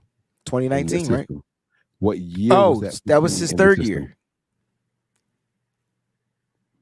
Jimmy started going through progressions better. You know why Jimmy was so good in his first 5 games as a 49er starter? Because it was they just gave him the stuff that he knew. Predetermined throws and a fucking autopilot. I just played I just showed all those comments in the chat. Now I'm talking to the podcasters. I mean, to the podcast listeners. Everybody. So I have to give the disclaimer that I'm doing it for the people that are listening. Understood. I just learned. Right. Because I said that Brock Purdy had an easier job because he was on autopilot with lack of knowledge of the system. It's easy to go out there and say, oh, Kyle said this guy should be open. I'm going to rip that ball every time. I don't even know what number 2 and number 3 are supposed to be. So I said autopilot.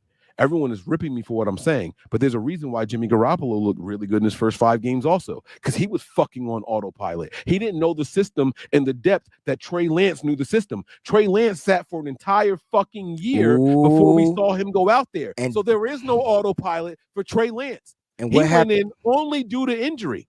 And he went in only due to injury. And when he finally got a start in his first year as a rookie, what game was that? That was game 7 for Trey Lance. That was game 7 or 8. The Niners were already, an 8-0 team before Trey Lance touched the field? What fucking game was that for Trey Lance? My point is, he had nothing but time to learn the system, and he was getting backup number 2 reps. He knew the system a little bit better than what Brock Purdy knew the system as the 4th string fucking quarterback when they finally called his number. He knew the system a little bit better than Jimmy Garoppolo, who came into the system as the 3rd string quarterback behind not only Brian Hoyer, but also behind CJ Beathard. Don't tell me I'm fucking crazy when y'all don't understand what I'm saying. I'm not saying. Don't tell me I'm crazy when y'all don't understand what I'm saying. Brock Purdy had 0 expectations and 0 reps his rookie year. And well, can you start with Trey the 0? Lance came in and got the full playbook immediately. That was his goal. And they told him from the time they drafted him, we don't want you to touch the field at all. This is Jimmy's team this year. They didn't just tell Trey Lance that. They told us that. We don't expect any rookie that we draft at number 3 to come in here and take this job from Jimmy Garoppolo. About time you woke the fuck up. They said that, not me. They said that to the fucking public. What do you think they told this kid behind the scenes? Hey, you came from a small school. You got 13 games under your belt. You don't know shit about the quarterback position. Learn this system. So by the time Trey Lance stepped on the field the first time, he had more knowledge of this system. He was over. He was immediately the backup. He never was quarterback 3. He never was quarterback 4 like Brock Purdy. He came in here straight out the gate as the backup. Learn this shit. And that caused him to overthink immediately. As quarterback 4, you come in and you do what I say. Don't think. That's why Brock Purdy looks so good straight out the gate. There was never any pressure on Mr. Irrelevant to fucking perform. They didn't trade up to acquire him. He was the last draft in the fucking, he was the last pick in the draft. 0 expectations. So whatever we get from him, we get. That's what it was. Don't sit here and tell me I'm tripping when I tell y'all there's a difference in the mindset of these fucking quarterbacks. Right. These guys were bred different for the position that they're in. Now, flash forward to today. Mr. Irrelevant has all of a sudden become QB1. You telling me that Kyle don't expect him to have a better in-depth knowledge of this playbook? You telling me that Kyle don't expect him when option 1 is covered to look for option 2 or 3? Now all of a sudden you telling me that you don't expect him to think more as the season goes on? All I'm saying is there's an opportunity, there's a chance, there's a sliver that there can be some doubt before he pulled the trigger on the first read. And that half a second in the NFL is the difference between a sack or a completed pass to George Kittle, who can break a tackle and bust it open for 65 yards. Or an interception. That's what a half a second can do in the NFL. And as Trey Lance went on in the game, the preseason game that we just broke down, he got more comfortable. He delivered the ball on time. That's what Trey Lance did. So don't sit here and try to gas me. Don't sit here and try to say Mike don't know what the fuck he's talking about, or I'm in the twilight zone and none of that bullshit. I'm telling y'all, with thinking more comes a slower processor, comes a slower progression through the system, and it can cause some changes. I hope Brock Purdy doesn't go through any of that. I hope Brock Purdy is the guy you all want him to be. I hope Brock Purdy is the next Joe Montana or Steve Young. I sincerely hope that. I am a 49ers fan first. If we cut Trey Lance today, I don't cheer what team I cover. I don't change none of that shit. I still want the Niners to win a Super Bowl this fucking season. Fuck Trey Lance. Fuck Brock Purdy. You can cut any of the motherfuckers. I don't give a shit if they decide to go forward with Brown and Allen. I'm going to come in here and talk shit because I'm a 49ers fan through and through. This shit is not on my shoulder for no fucking reason. I got 49ers tattooed on me. Don't sit here and try to talk shit about, oh, Mike is no, none of that shit. I don't give a fuck about none of those dudes. I want the Niners to win. But don't tell me that with more experience in the system, can't present an opportunity for you to hesitate just a little bit more. That's all I'm saying. That's all I'm saying. There's an opportunity. I hope it doesn't happen. I hope he is still just as efficient, just as effective. That's what I hope happens, but there's a chance. And we have to see what happens. We have to see what happens. Now there's actually pressure on Brock Purdy. They named him starter from the beginning of the fucking postseason. From the end of the postseason. I'm sorry. From the end of the NFC Championship. Get healthy, you the guy. They told him that. They told him that. Wayne said, I never thought Trey Lance had a chance from the time they said that that Brock Purdy was the leader in the clubhouse. That's where my doubts came in. Like that's where it started. Even though it's a golf term, I took it differently. I'm sorry, I take words differently. They meant what they said. He would have to melt in practice before anybody takes QB1 from him. Sound like that's the leader of the clubhouse, right? Sounds like the same exact message to me. That's what I got, man. Sounds Look, like the same exact message to me. But you know what, Mike? Do you know and how I don't want this to be a Trey Lance versus Brock Purdy thing. It has no choice but to be. Because that's what they presented to us. It could be Brock Purdy all the way. Let me be very clear what I'm saying. It should be Brock Purdy all the way. But what I'm saying is year 2 in this system, it's a little bit different. Hey, when did they hand the reins to Trey Lance? Was it year 2? Year 2. Year 2 in this system can be a little bit different for guys. He's going to have more on his plate. It's going to be more complex. It's a lot. Can he do it? Yes, probably. Brock Purdy came in and was number 1 in how many statistical categories? It was like 7 or 8. They said Brock Purdy came in here and Kyle Shanahan's offense as a fucking coordinator never put up as many points consistently. That's what they said. That's what Terradome will tell you right now. Terradome is in the chat. He'll tell you that there is no quarterback under Kyle Shanahan's entire NFL tenure that put up as many points per game as Brock Purdy. You tell me ain't no pressure on that young man? You telling me there's no pressure on Mr. Irrelevant? I said this. That Mr. Irrelevant didn't have to learn the playbook just a little bit more? I said this months ago. Just as good, if not fucking better? I ain't putting no pressure on Brock Purdy. Y'all did that. Look, Terradome is going to preach to you right now. Somebody pass the collection plate around. He's going to tell you that. I didn't put any added pressure on Brock Purdy, but year 2 in the system did. All those statistical categories that he was number 1 in for all quarterbacks in the NFL in the 2022 season. So you mean pressure on him? Well, so you're telling me I did a show about this, and I talked about what he did, and people said, "Oh, well, you can't expect him to do." Why can't I expect him to do? He did it already. So I can't have expectations and set the standards fucking high. If I watch, come in. Wow, that's some different shit though, Mike. Now all of a sudden, see when Mr. Irrelevant takes the field for the first time against the Miami Dolphins, he better win. Drive. No. Ain't no better win. When he first takes the field, there was no expectations against the Miami Dolphins, one of the hottest teams in the league at the time on a 5-game win highest scoring offense in the league. Every 49er fan I know said, "Well, this game is over." Every 49er fan I know said, "Well, we don't expect much from Mr. Irrelevant." Every 49er fan I know that after he won that game and was going up against the GOAT and Tom Brady. They said can he do it going against up the against GOAT? the team that was struggling and they needed to start pulling out some wins to have their playoff hopes alive. Everybody said, "Mike, I don't know, man. This Tom Brady coming here. This team was really fucking good last year. I don't know, Mike. I don't know if we should have that kind of confidence in Mr. Irrelevant, Mr. Brock Purdy. There's never been a Mr. Irrelevant that even threw a completed pass in the NFL, far less win his first start. I don't know, Mike. Maybe you need to temper your expectations." That's what y'all told me. I didn't put these expectations on Mr. Irrelevant. Y'all did that shit. And when the dust settled and the season was over, all y'all told me was if he didn't get injured in the NFC Championship game, if he didn't get injured, we believe that not only could the Niners have won that game, we'd have smoked the fucking Chiefs. Y'all said that, not me. Y'all said that. So don't sit here and start saying that there's no pressure on Brock Purdy now all of a sudden. He came into the game with literally nothing to lose. Kyle didn't expect him to win shit.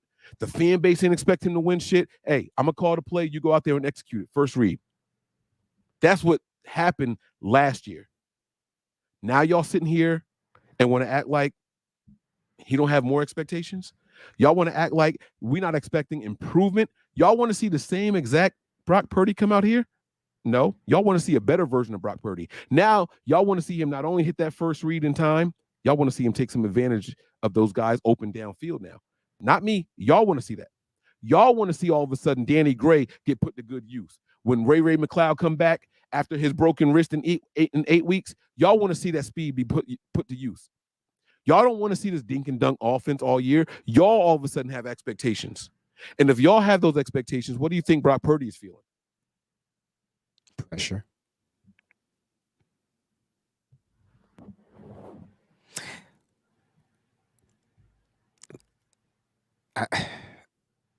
You're gonna get pushed back, but it's about to be real. So, I just want to reiterate that Mike did not once say that he couldn't overcome the pressure, the adversity, whatever it is you want to call it. That's not what Mike said. He's just saying that the kid now that he's been deemed a starting quarterback, he's earned it. He went out there, he was granted it, he's been pushed it. You got his own coach coming out, defending him, saying things. Now he's going to have to live up to that expectation. Now, he's going to have to live up to being quarterback number one. And you know what I call that? What? I call it a mic drop.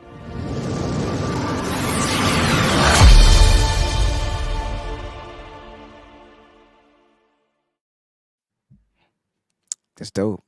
You can talk your shit. Go ahead, bro. That's dope. That's dope. Nah, I'm good, man. I'm a lot of content we got to bring to you guys, man, and we going off of what we see. We know what Purdy did, and no one's disclaiming it. No one's sitting there saying that he didn't. But he's not looking good in practice. Those are facts. So why are we going away from the facts if he's not looking good at practice? Another interception today. So, Mike Dog Trey's performance with Tony on, but notice beef with Breezy. So, oh, Steve-O. Did I not praise Brock? I mean, did I not praise Trey Lance and criticize Trey Lance evenly throughout that whole exercise? Maybe he just tuned in. No. Steve-O been here. Steve-O been here. Don't call him out like that. This is the kind of shit that really, really makes me frustrated as a content creator. When people just completely ignore context. I said it before we showed the very first clip. There's more positives from Trey Lance than what I thought. And there were some plays that I didn't think were his fault that actually were. I said that from the very beginning. And I pointed it out all along the way. Every single play, I pointed out the pros and cons of Trey Lance. I defended Kyle. I said, I understand why Kyle's not comfortable going forward with this guy because he doesn't trust the first read and let it rip. And I pointed those plays out. I pointed out when the first read wasn't there and Trey Lance moved on. And I said, Wayne, you're doing a phenomenal job of understanding and explaining from Trey's perspective. I even gave you praise on plays that I disagreed with you on. I said Trey should have let it rip. You said, Mike, he doesn't know that play is going to be completed, so he holds on to it because his mind is as of a starter. Live to fight the next play. Preseason is all about throwing the interception and not giving a fuck. Mm-hmm. I was on that side of the Trey Lance train. Let it rip. That Kyle is preseason. Blame the wide receiver. Right. Mm-hmm. Let Kyle blame the wide receiver. You were of the mindset of Trey Lance, the starter. Don't throw the pick if you don't think it's going to be completed. Find someone else or take the sack and live to fight another down. And I defended both sides of that argument. But here goes Steve-O. Because Tony was on, I was anti-Trey. Now that Tony's gone, he just I'm said, pro-Trey. That's not what he said. He just said the tune changed a little bit because your voice had more demeanor to it. You were a little frustrated when Tony left. It's like he was holding something in. Wow. All right. Let's get back to these super chats, man. Red and Gold had the first super chat of the evening. He said here, Lance has no anticipation. What does this mean? Anticipation is throwing the ball before the receiver reaches his spot. Let him get there as the ball arrives. And now, let me just say before you respond, one of Trey Lance's best throws was against the Cardinals. Who was that pass to? Fuck. Was it Debo? He threw the ball before the receiver broke and then got right there. And we said, that's what we're looking for. We praised that play right after the game was over. It was right after the game was over. That's anticipation. Anticipating your receiver making it to the spot that you're throwing the ball to before they make the break. I don't think I can't say that he doesn't have any anticipation. I just don't know what he's processing in his memory or the way his brain is processing the field or processing the play.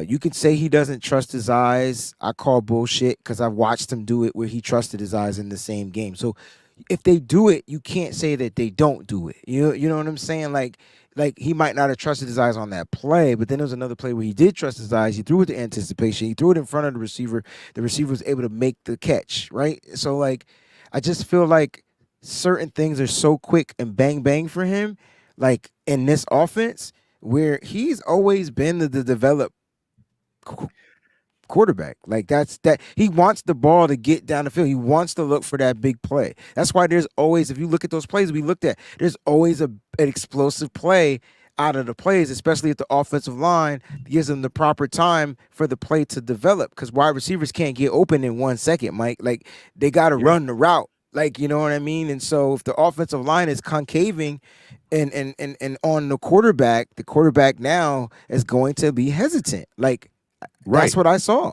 But that's not what anticipation. Do you remember Jimmy Garoppolo? No, I know it. I know what anticipation is. You're saying throw the ball to the spot. I just don't think he's gonna throw the ball to the spot if he doesn't trust his surroundings. Right. And that's all what I'm he's fucking trying to say. He's got to learn to trust the surroundings. He's That's got to it. He's got to learn to trust that, hey, this guy is on me right now, but I didn't make my cut yet.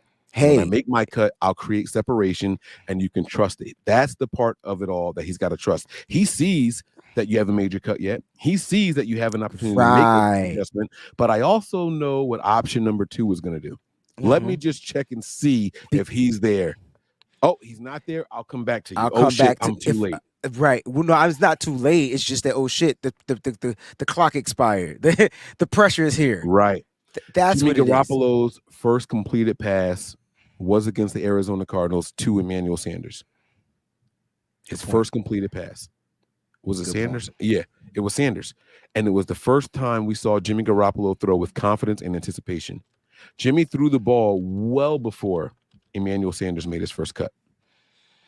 He made his cut. Or it was was it the Panthers or was it the I remember the throw, but I don't remember the opponent.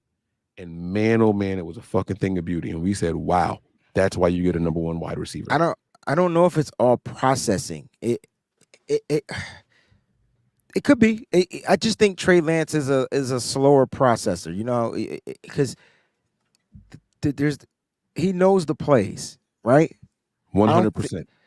But he knows the explosive portion of the play, and if he sees man, he's looking to get that ball out. If he can get that safety to bite, which is what we ask our quarterbacks to do, he's looking to launch it down the field. But the issue is there's always another open guy.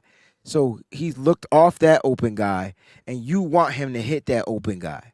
And because he doesn't hit that open guy, now he's looking hesitant. He's looking he's looking indecisive. He looks like he doesn't process it. And it's just the pocket collapsed by that time. It just needs to be more. The line, if the line was better, that's a touchdown. Yes, sir.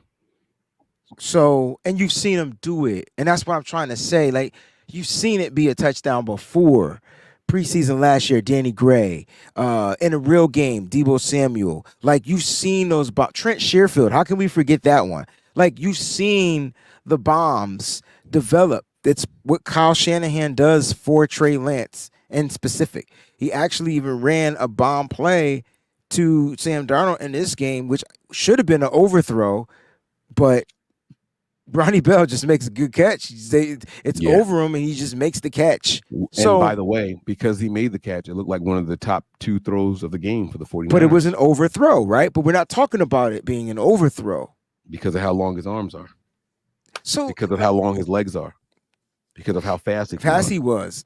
And he's not a 4.4 guy. He's a 4.5 guy. But in football speed, he got open, and I think that's what's important. I just want us to be consistent and understand. And listen, we're all open to our interpretations. You see what you see, and then that's why we come together as a family, and we sit and we talk about it. Sometimes we yell, sometimes we argue, sometimes we cuss. It's still all love. And it's still love, it's passion, it's 49ers football. There it is. I want to remind you guys that this was just a breakdown of Trey Lance's passes in preseason 1. There will be a full breakdown of the offense on Patreon. There will be a full breakdown of the defense on Patreon. And Wayne and I are going to kick off our weekly show very soon. So we're trying to decide between if we want to start it during preseason or if we just want to wait till the regular season. We will get there. But these things will be, well, the daily show that Wayne and I are going to do is not going to be on Patreon. No. That's going to be on our Nothing But Niners, the Nitty Gritty Network show. We haven't figured out if we're going to ping pong back and forth to make sure we promote subscriptions to both channels or what, but we'll get that figured out. But that's going to be on YouTube. It'll be on a free platform. But there is the option and bonus show material going on Patreons. So make sure you guys are getting there as well. All right. I'm going to calm down because when I turn up, people think I'm irate. People think I'm not level headed. Nah, so people think that's you, Mike, and you need to be you. You're the moderator, and so when you're moderating, the difference between, I know a lot of people say, "Oh, when Tony left," no, when Tony left, Mike didn't have to moderate anymore. He didn't have to mediate or moderate and sit here and make sure everybody has a voice. We have this connection, so I can moderate. Mike can moderate. They don't get it. It's okay, and it's all right. I would like to explain it to everybody because it's not. Tony's the man. So, but when Tony's here, we want to get his insight. Right. And so, when Tony's here, it's on a limited time basis. So we have to kind of form the show around his opinions, thoughts, and views. So we have to, we have to operate a certain way. And that's not a knock on Tony. We appreciate it, but because it happens once every couple of weeks, once a month, or whatever it is, we have to make sure that we make my man feel welcome and let him get all his thoughts out. So that's where we are. During the entire film session, I couldn't see the comments. I couldn't see your guys' faces if you all were raising hands because I had to stay on the YouTube page to rewind, pause. The one time I came back to the regular chat and went back to the other one, I rewound the whole thing, clicked on the wrong spot. It's not. And I cursed him out for it. Yep. Right. Mm-hmm. Right. So it is what it is. Back to the super chats though. Keep the super chats coming if you guys have anything else to say you want read on air. Tara Dome said, guys, Trey is good. He'll get better one day. NFL QB is hard. Pause. This is why you got to respect and pay a rookie 7th round draft choice who got it coming off the bench versus Miami, Tampa, Seattle, and then playoffs. There were a couple more teams in between.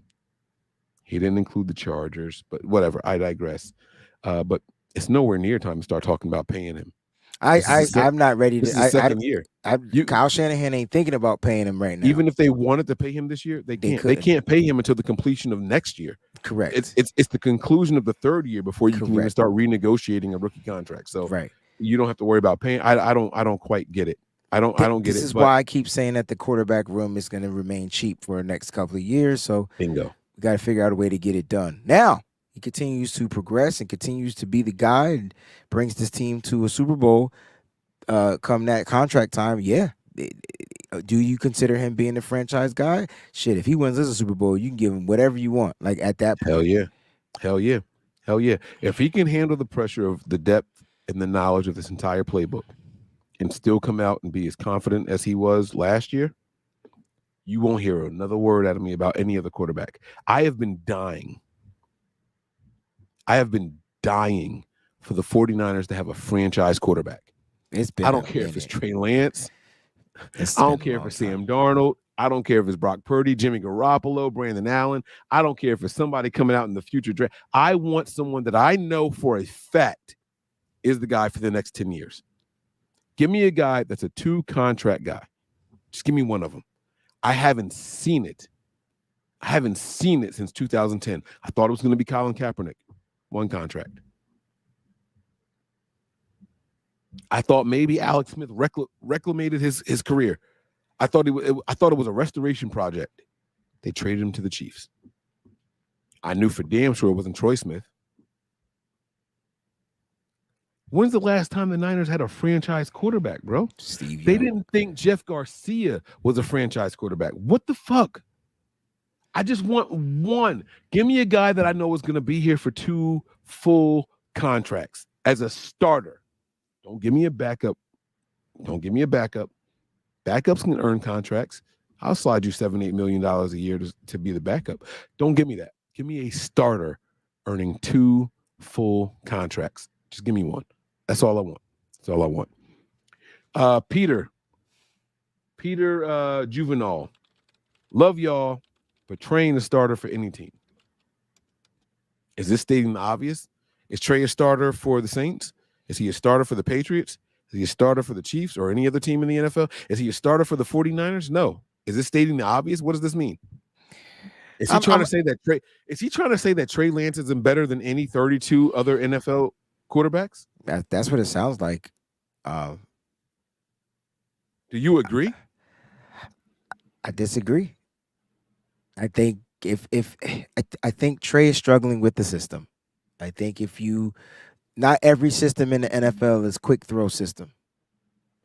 Quick first read, this, that, and the thing. Other teams have better NFL offensive lines. There's just other reasons why. There's reasons why Trey is struggling, and I'm not. And it's Mike said it's because of him. It is. He has to figure it out. Like he has to figure out. You know what? I'm doing this wrong.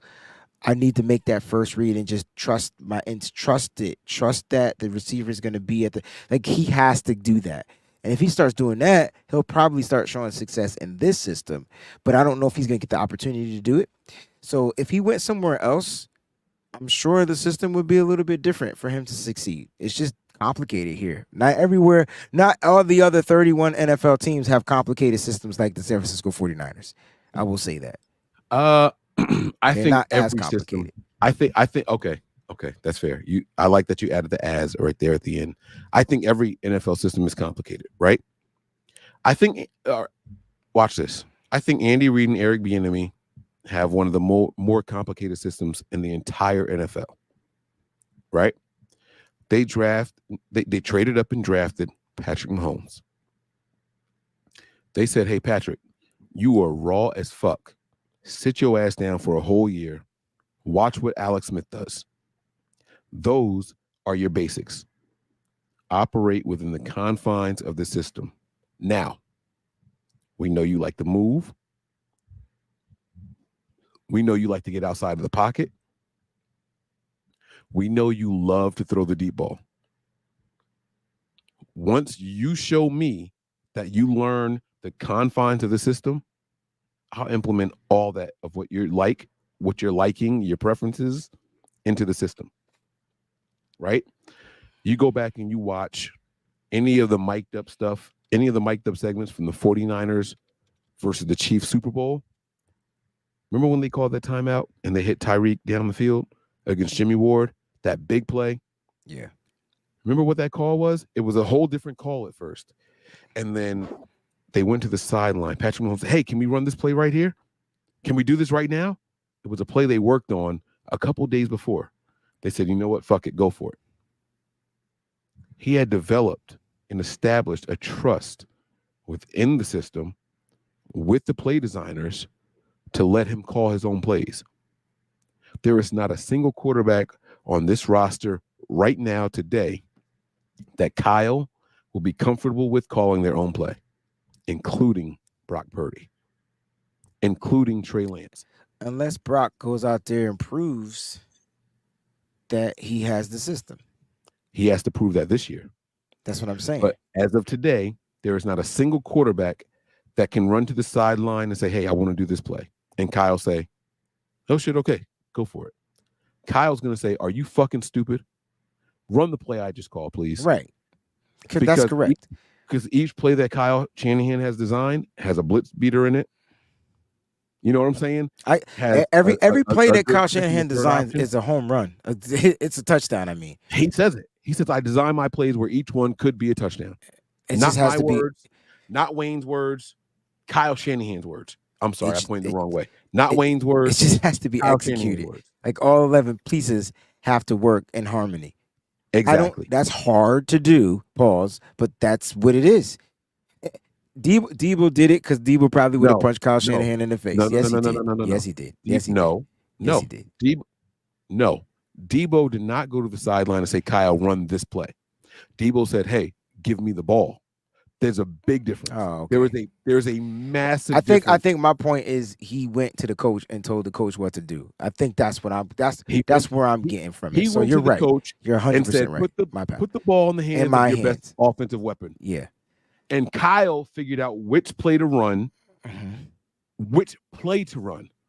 It was a design. That's not what I said. That's not what I said when I was talking about the Chiefs. During that timeout, no, the Chiefs, he went and said, "I want to do this play. Can we run this play?" It was a specific play. Kyle does not have that kind of trust in any player. Now, I said quarterback, but fine, let's take a step back. Kyle does not have that kind of trust in any player on the offense to call a specific play at any time they want. Now, argue with your mama about that. You can say, "Hey, Kyle, get me the ball." That's very different than Kyle, run this play right now. That's never happened. That's never happened since Kyle's been here.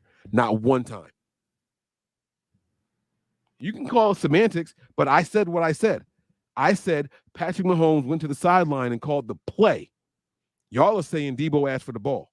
Those are two very different things. Wayne, that same exact year, how many carries did Debo have as a running back? Don't answer the question. It was a lot. How many receptions did Debo have as a wide receiver? It was a lot. A lot. Debo went to the sideline and said, "Hey, Kyle, get me the ball." Could have been 176 different ways. That's what I'm saying. Patrick Mahomes went to the sideline and called his own play. Kyle does not have that kind of trust or development with anybody on this roster. Not a single person on this roster. Argue with your mama. That's all I'm saying. Let's keep it moving. All right. Oh, and my response to this message here is this. If Trey Lance was on a team like the Jaguars, they would have started him. He would be a starter for the Jaguars. The difference is the Niners were a Super Bowl caliber team and roster when they drafted Trey Lance. Anybody can't just come in here and say, "Oh, we're going to take it back to square one."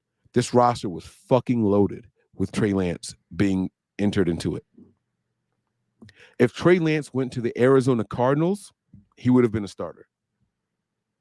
If Trey Lance went to the Seattle Seahawks post Russell Wilson, he would have been a starter. I promise you I can come up with 10 teams easily that Trey Lance would have been a starter for. The Colts. I already said the Jaguars, the Cardinals, the Seahawks. You can run down each division and find 2 teams easily. The Washington Commanders. I almost said Redskins. He would be a starter there today over Sam Howell. Don't take my word for it. Maybe he would give Daniel Jones a run for his money. I'm not convinced. It's just an easy decision. Dak Prescott, maybe not. I'll give him that. Jalen Hurts, nope. I'll take Jalen Hurts over Trey Lance today, based over what I've seen. I'm just telling you. Jordan Love, they think long and hard about it. You know why? Because Trey Lance has 3 years of off-season study in this system. Jordan Love has the same exact amount of time. They moved on from Matt LaFleur the same time we drafted Trey Lance. Both of those guys have 3 years. They consider it. I'm not saying they would do it. They would consider it. It sounds Shanahan-ish. Right. I can easily come up with 10 teams that Trey Lance would go and be a starter for today. So this is an incorrect. I appreciate the super chat. Thank you very much. But this is wrong. This is absolutely wrong. We're going to wrap this thing up. This is the last super chat here. Let's get ready to go, man. Wayne, take this one away, man. Come on. My man Peter says Raiders wouldn't trade a one for one for Connell. You don't think that the Raiders would take Trey Lance over O'Connell? This is what happens when people watch the NFL in a vacuum. I don't know, Mike, because I don't think Trey Lance fits that offense. Keep going. So, O'Connell, first read guy, another guy, like that. He does what the system allows him to do. Like that. That's what he is. He's a systematic type of quarterback.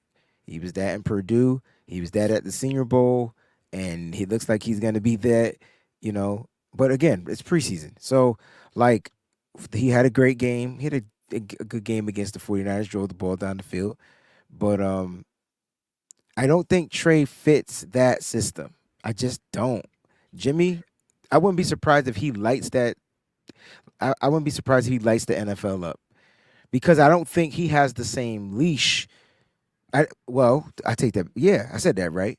Because remember, you said on the show, Kyle didn't trust any quarterback to run his system. I sure did. There you go. And Josh McDaniel, he will trust Jimmy Garoppolo.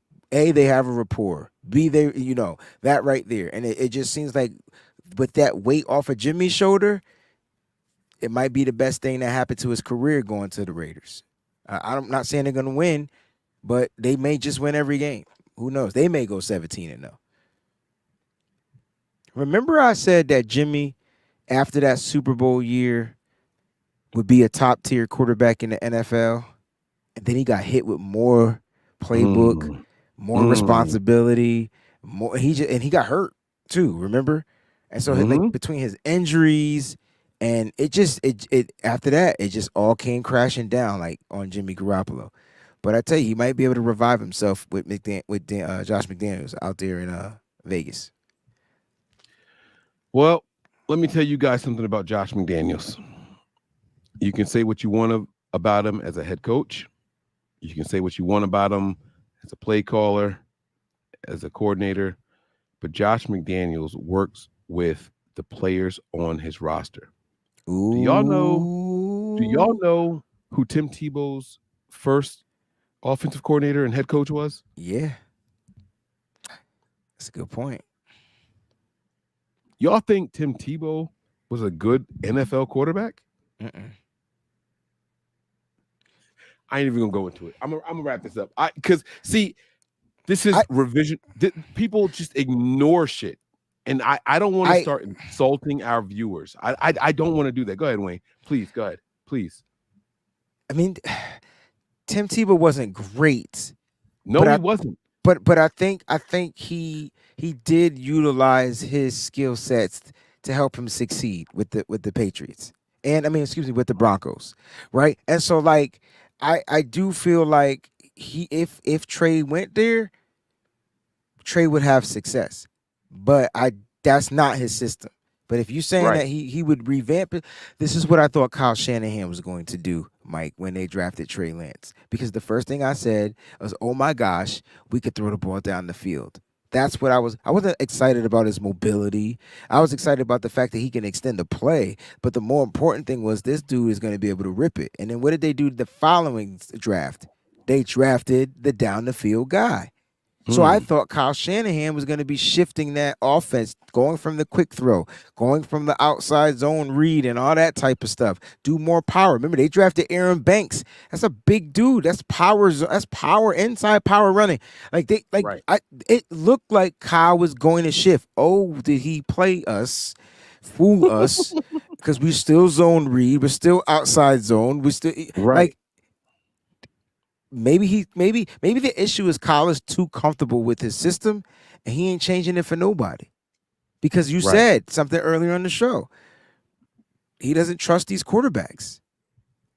I saw Josh McDaniels take Kyle Orton and convince people that he was a good or a decent fucking quarterback. And then he transitioned from Kyle Orton to Tim Tebow and make people think that Tebow was a bona fide quarterback in the fucking NFL. And Tim Tebow was light years worse than Trey Lance. Tim Tebow, with McDaniels as the head coach and play caller, was 7-4. That's a winning record. That's a winning record. Imagine what he could do with a guy like Trey Lance, who knows how to stand in the pocket. But man, I'm not doing this. I don't want to insult our viewers. I appreciate the super chat, man. Thank you very much. Honestly, thank you very much. For real. Thank you very much. Because it's not right. It's not right. So yes, I am. It's something in my hookah tonight. I'm on that stuff. I apologize. Let's go home, man. Wayne, give me some final thoughts. Let's just wrap this thing up, man. Well, I mean, final thoughts is it's preseason. At the end of the day, man, like it's evaluation time. The 49ers they have to make one cut. Like one. Like from 90 whatever to 53. Like one cut. So they got to get these players some time to get out there. They got to get some they want to pick the best 53 men. To be on this team. She's going to use these preseasons and these preseason games and these practices, to get proper evaluation. And it's unfortunate that guys are going to be without a job soon. So at the end of the day, I'm going to trust the system, the coaches, that they're going to put the best 53 men out there on the field each and every week. And that's what we're doing. So right now, we're just going through the evaluation period of the San Francisco 49ers. It's going to be ugly, but it'll get better. It'll get better. We had one more super chat snuck in here by my man Peter. Thank you again for the super chats. He says, Middlecoff is right. Trey isn't a good quarterback. I'm not going to dive into that right now because we're wrapping the show up.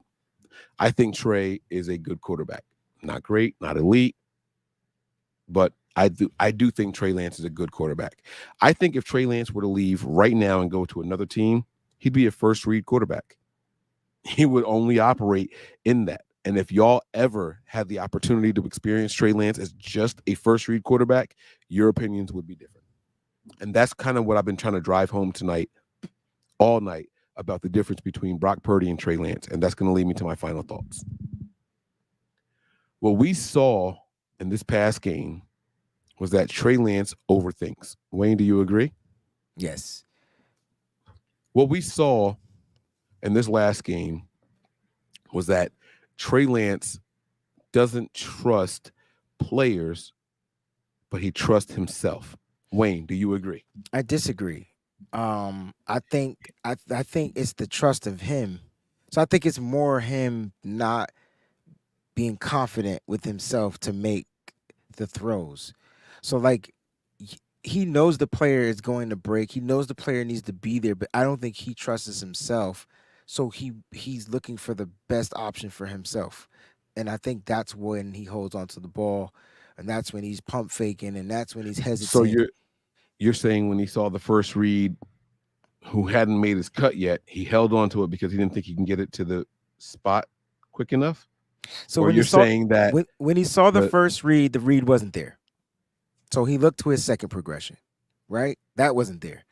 And right, so but the four plays we saw where he didn't pull the trigger to the first read hadn't made their break yet or come all the way out their break.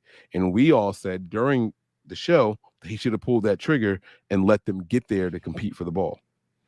So you're saying that didn't happen because the first play, when he took his 3 steps, the player didn't, I guess you said, go to the read. So for Trey Lance, he wasn't there. He didn't trust to throw the ball to the spot. That's him.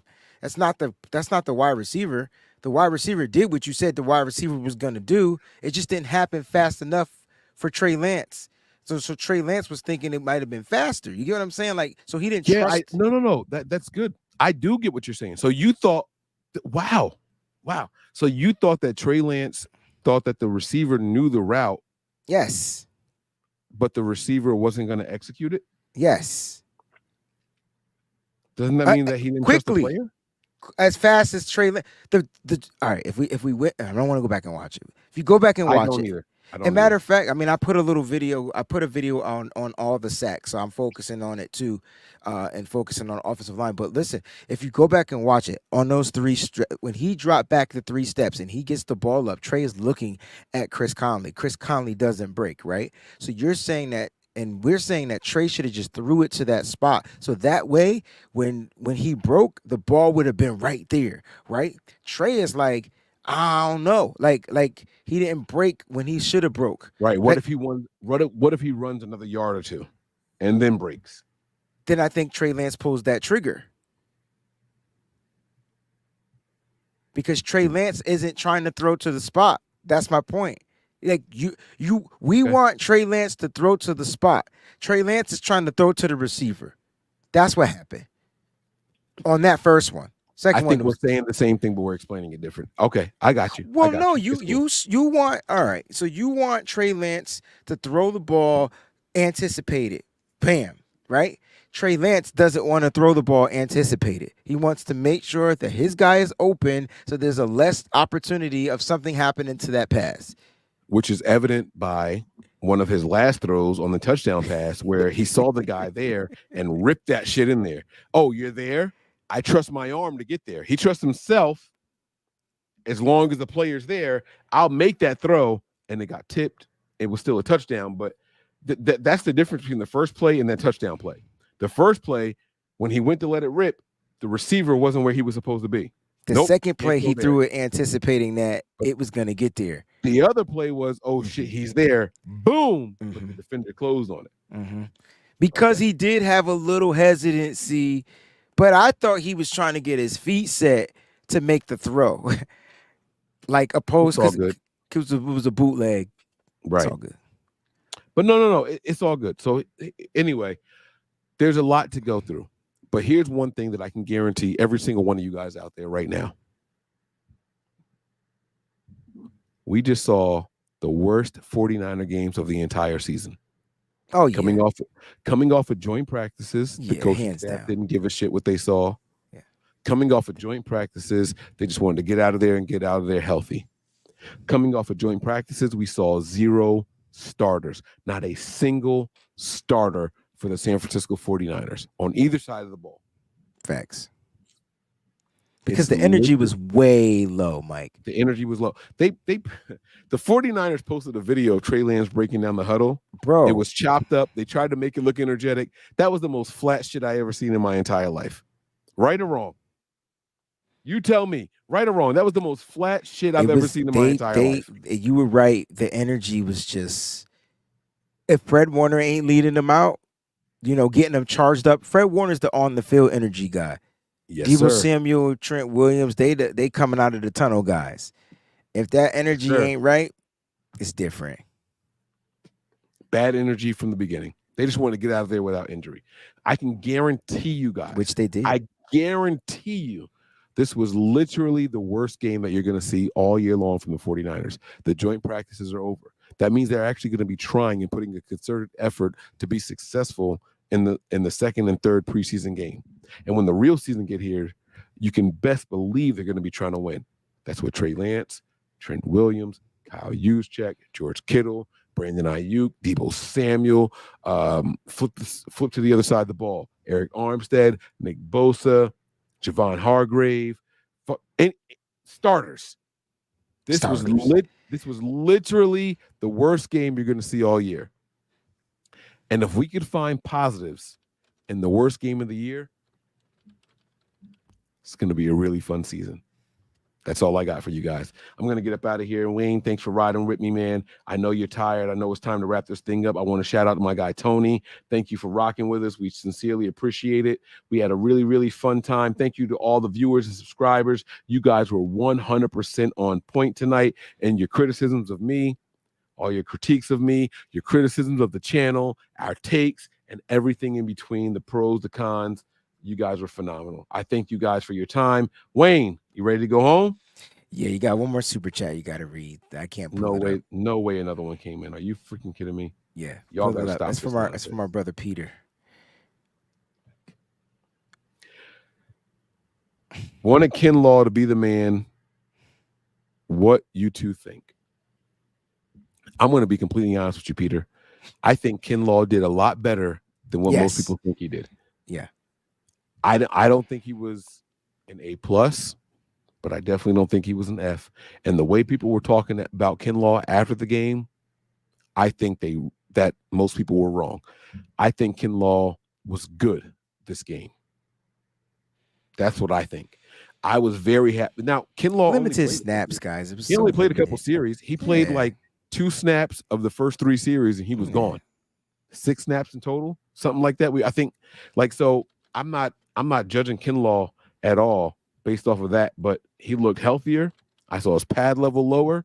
I saw more dominance, better, more violent hands. We're gonna break all that down on the Nothing But Niners Patreon. The only thing I cared about was his pad level being lower. And was it lower or not? It was lower, and he got out of the game injury free. So, like, boom.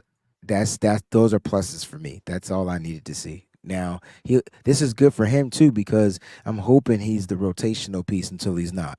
Like, you know what I'm saying? I don't mean that in a bad way, but there's a possibility that he has to come out there and go back to his starting role. So we'll see what happens. Absolutely. He just better be ready. First off season, being able to work on leverage and positioning and hand placement and all that stuff. Everything else has been rehabbing up to this point. I expect to see a big boom from Javon Kinlaw. We saw it in the second half of the NFC Championship game, and it really seems like it's carrying over into the first preseason game. So shout out to Kinlaw, man. We're going to get up out of here. I appreciate you guys.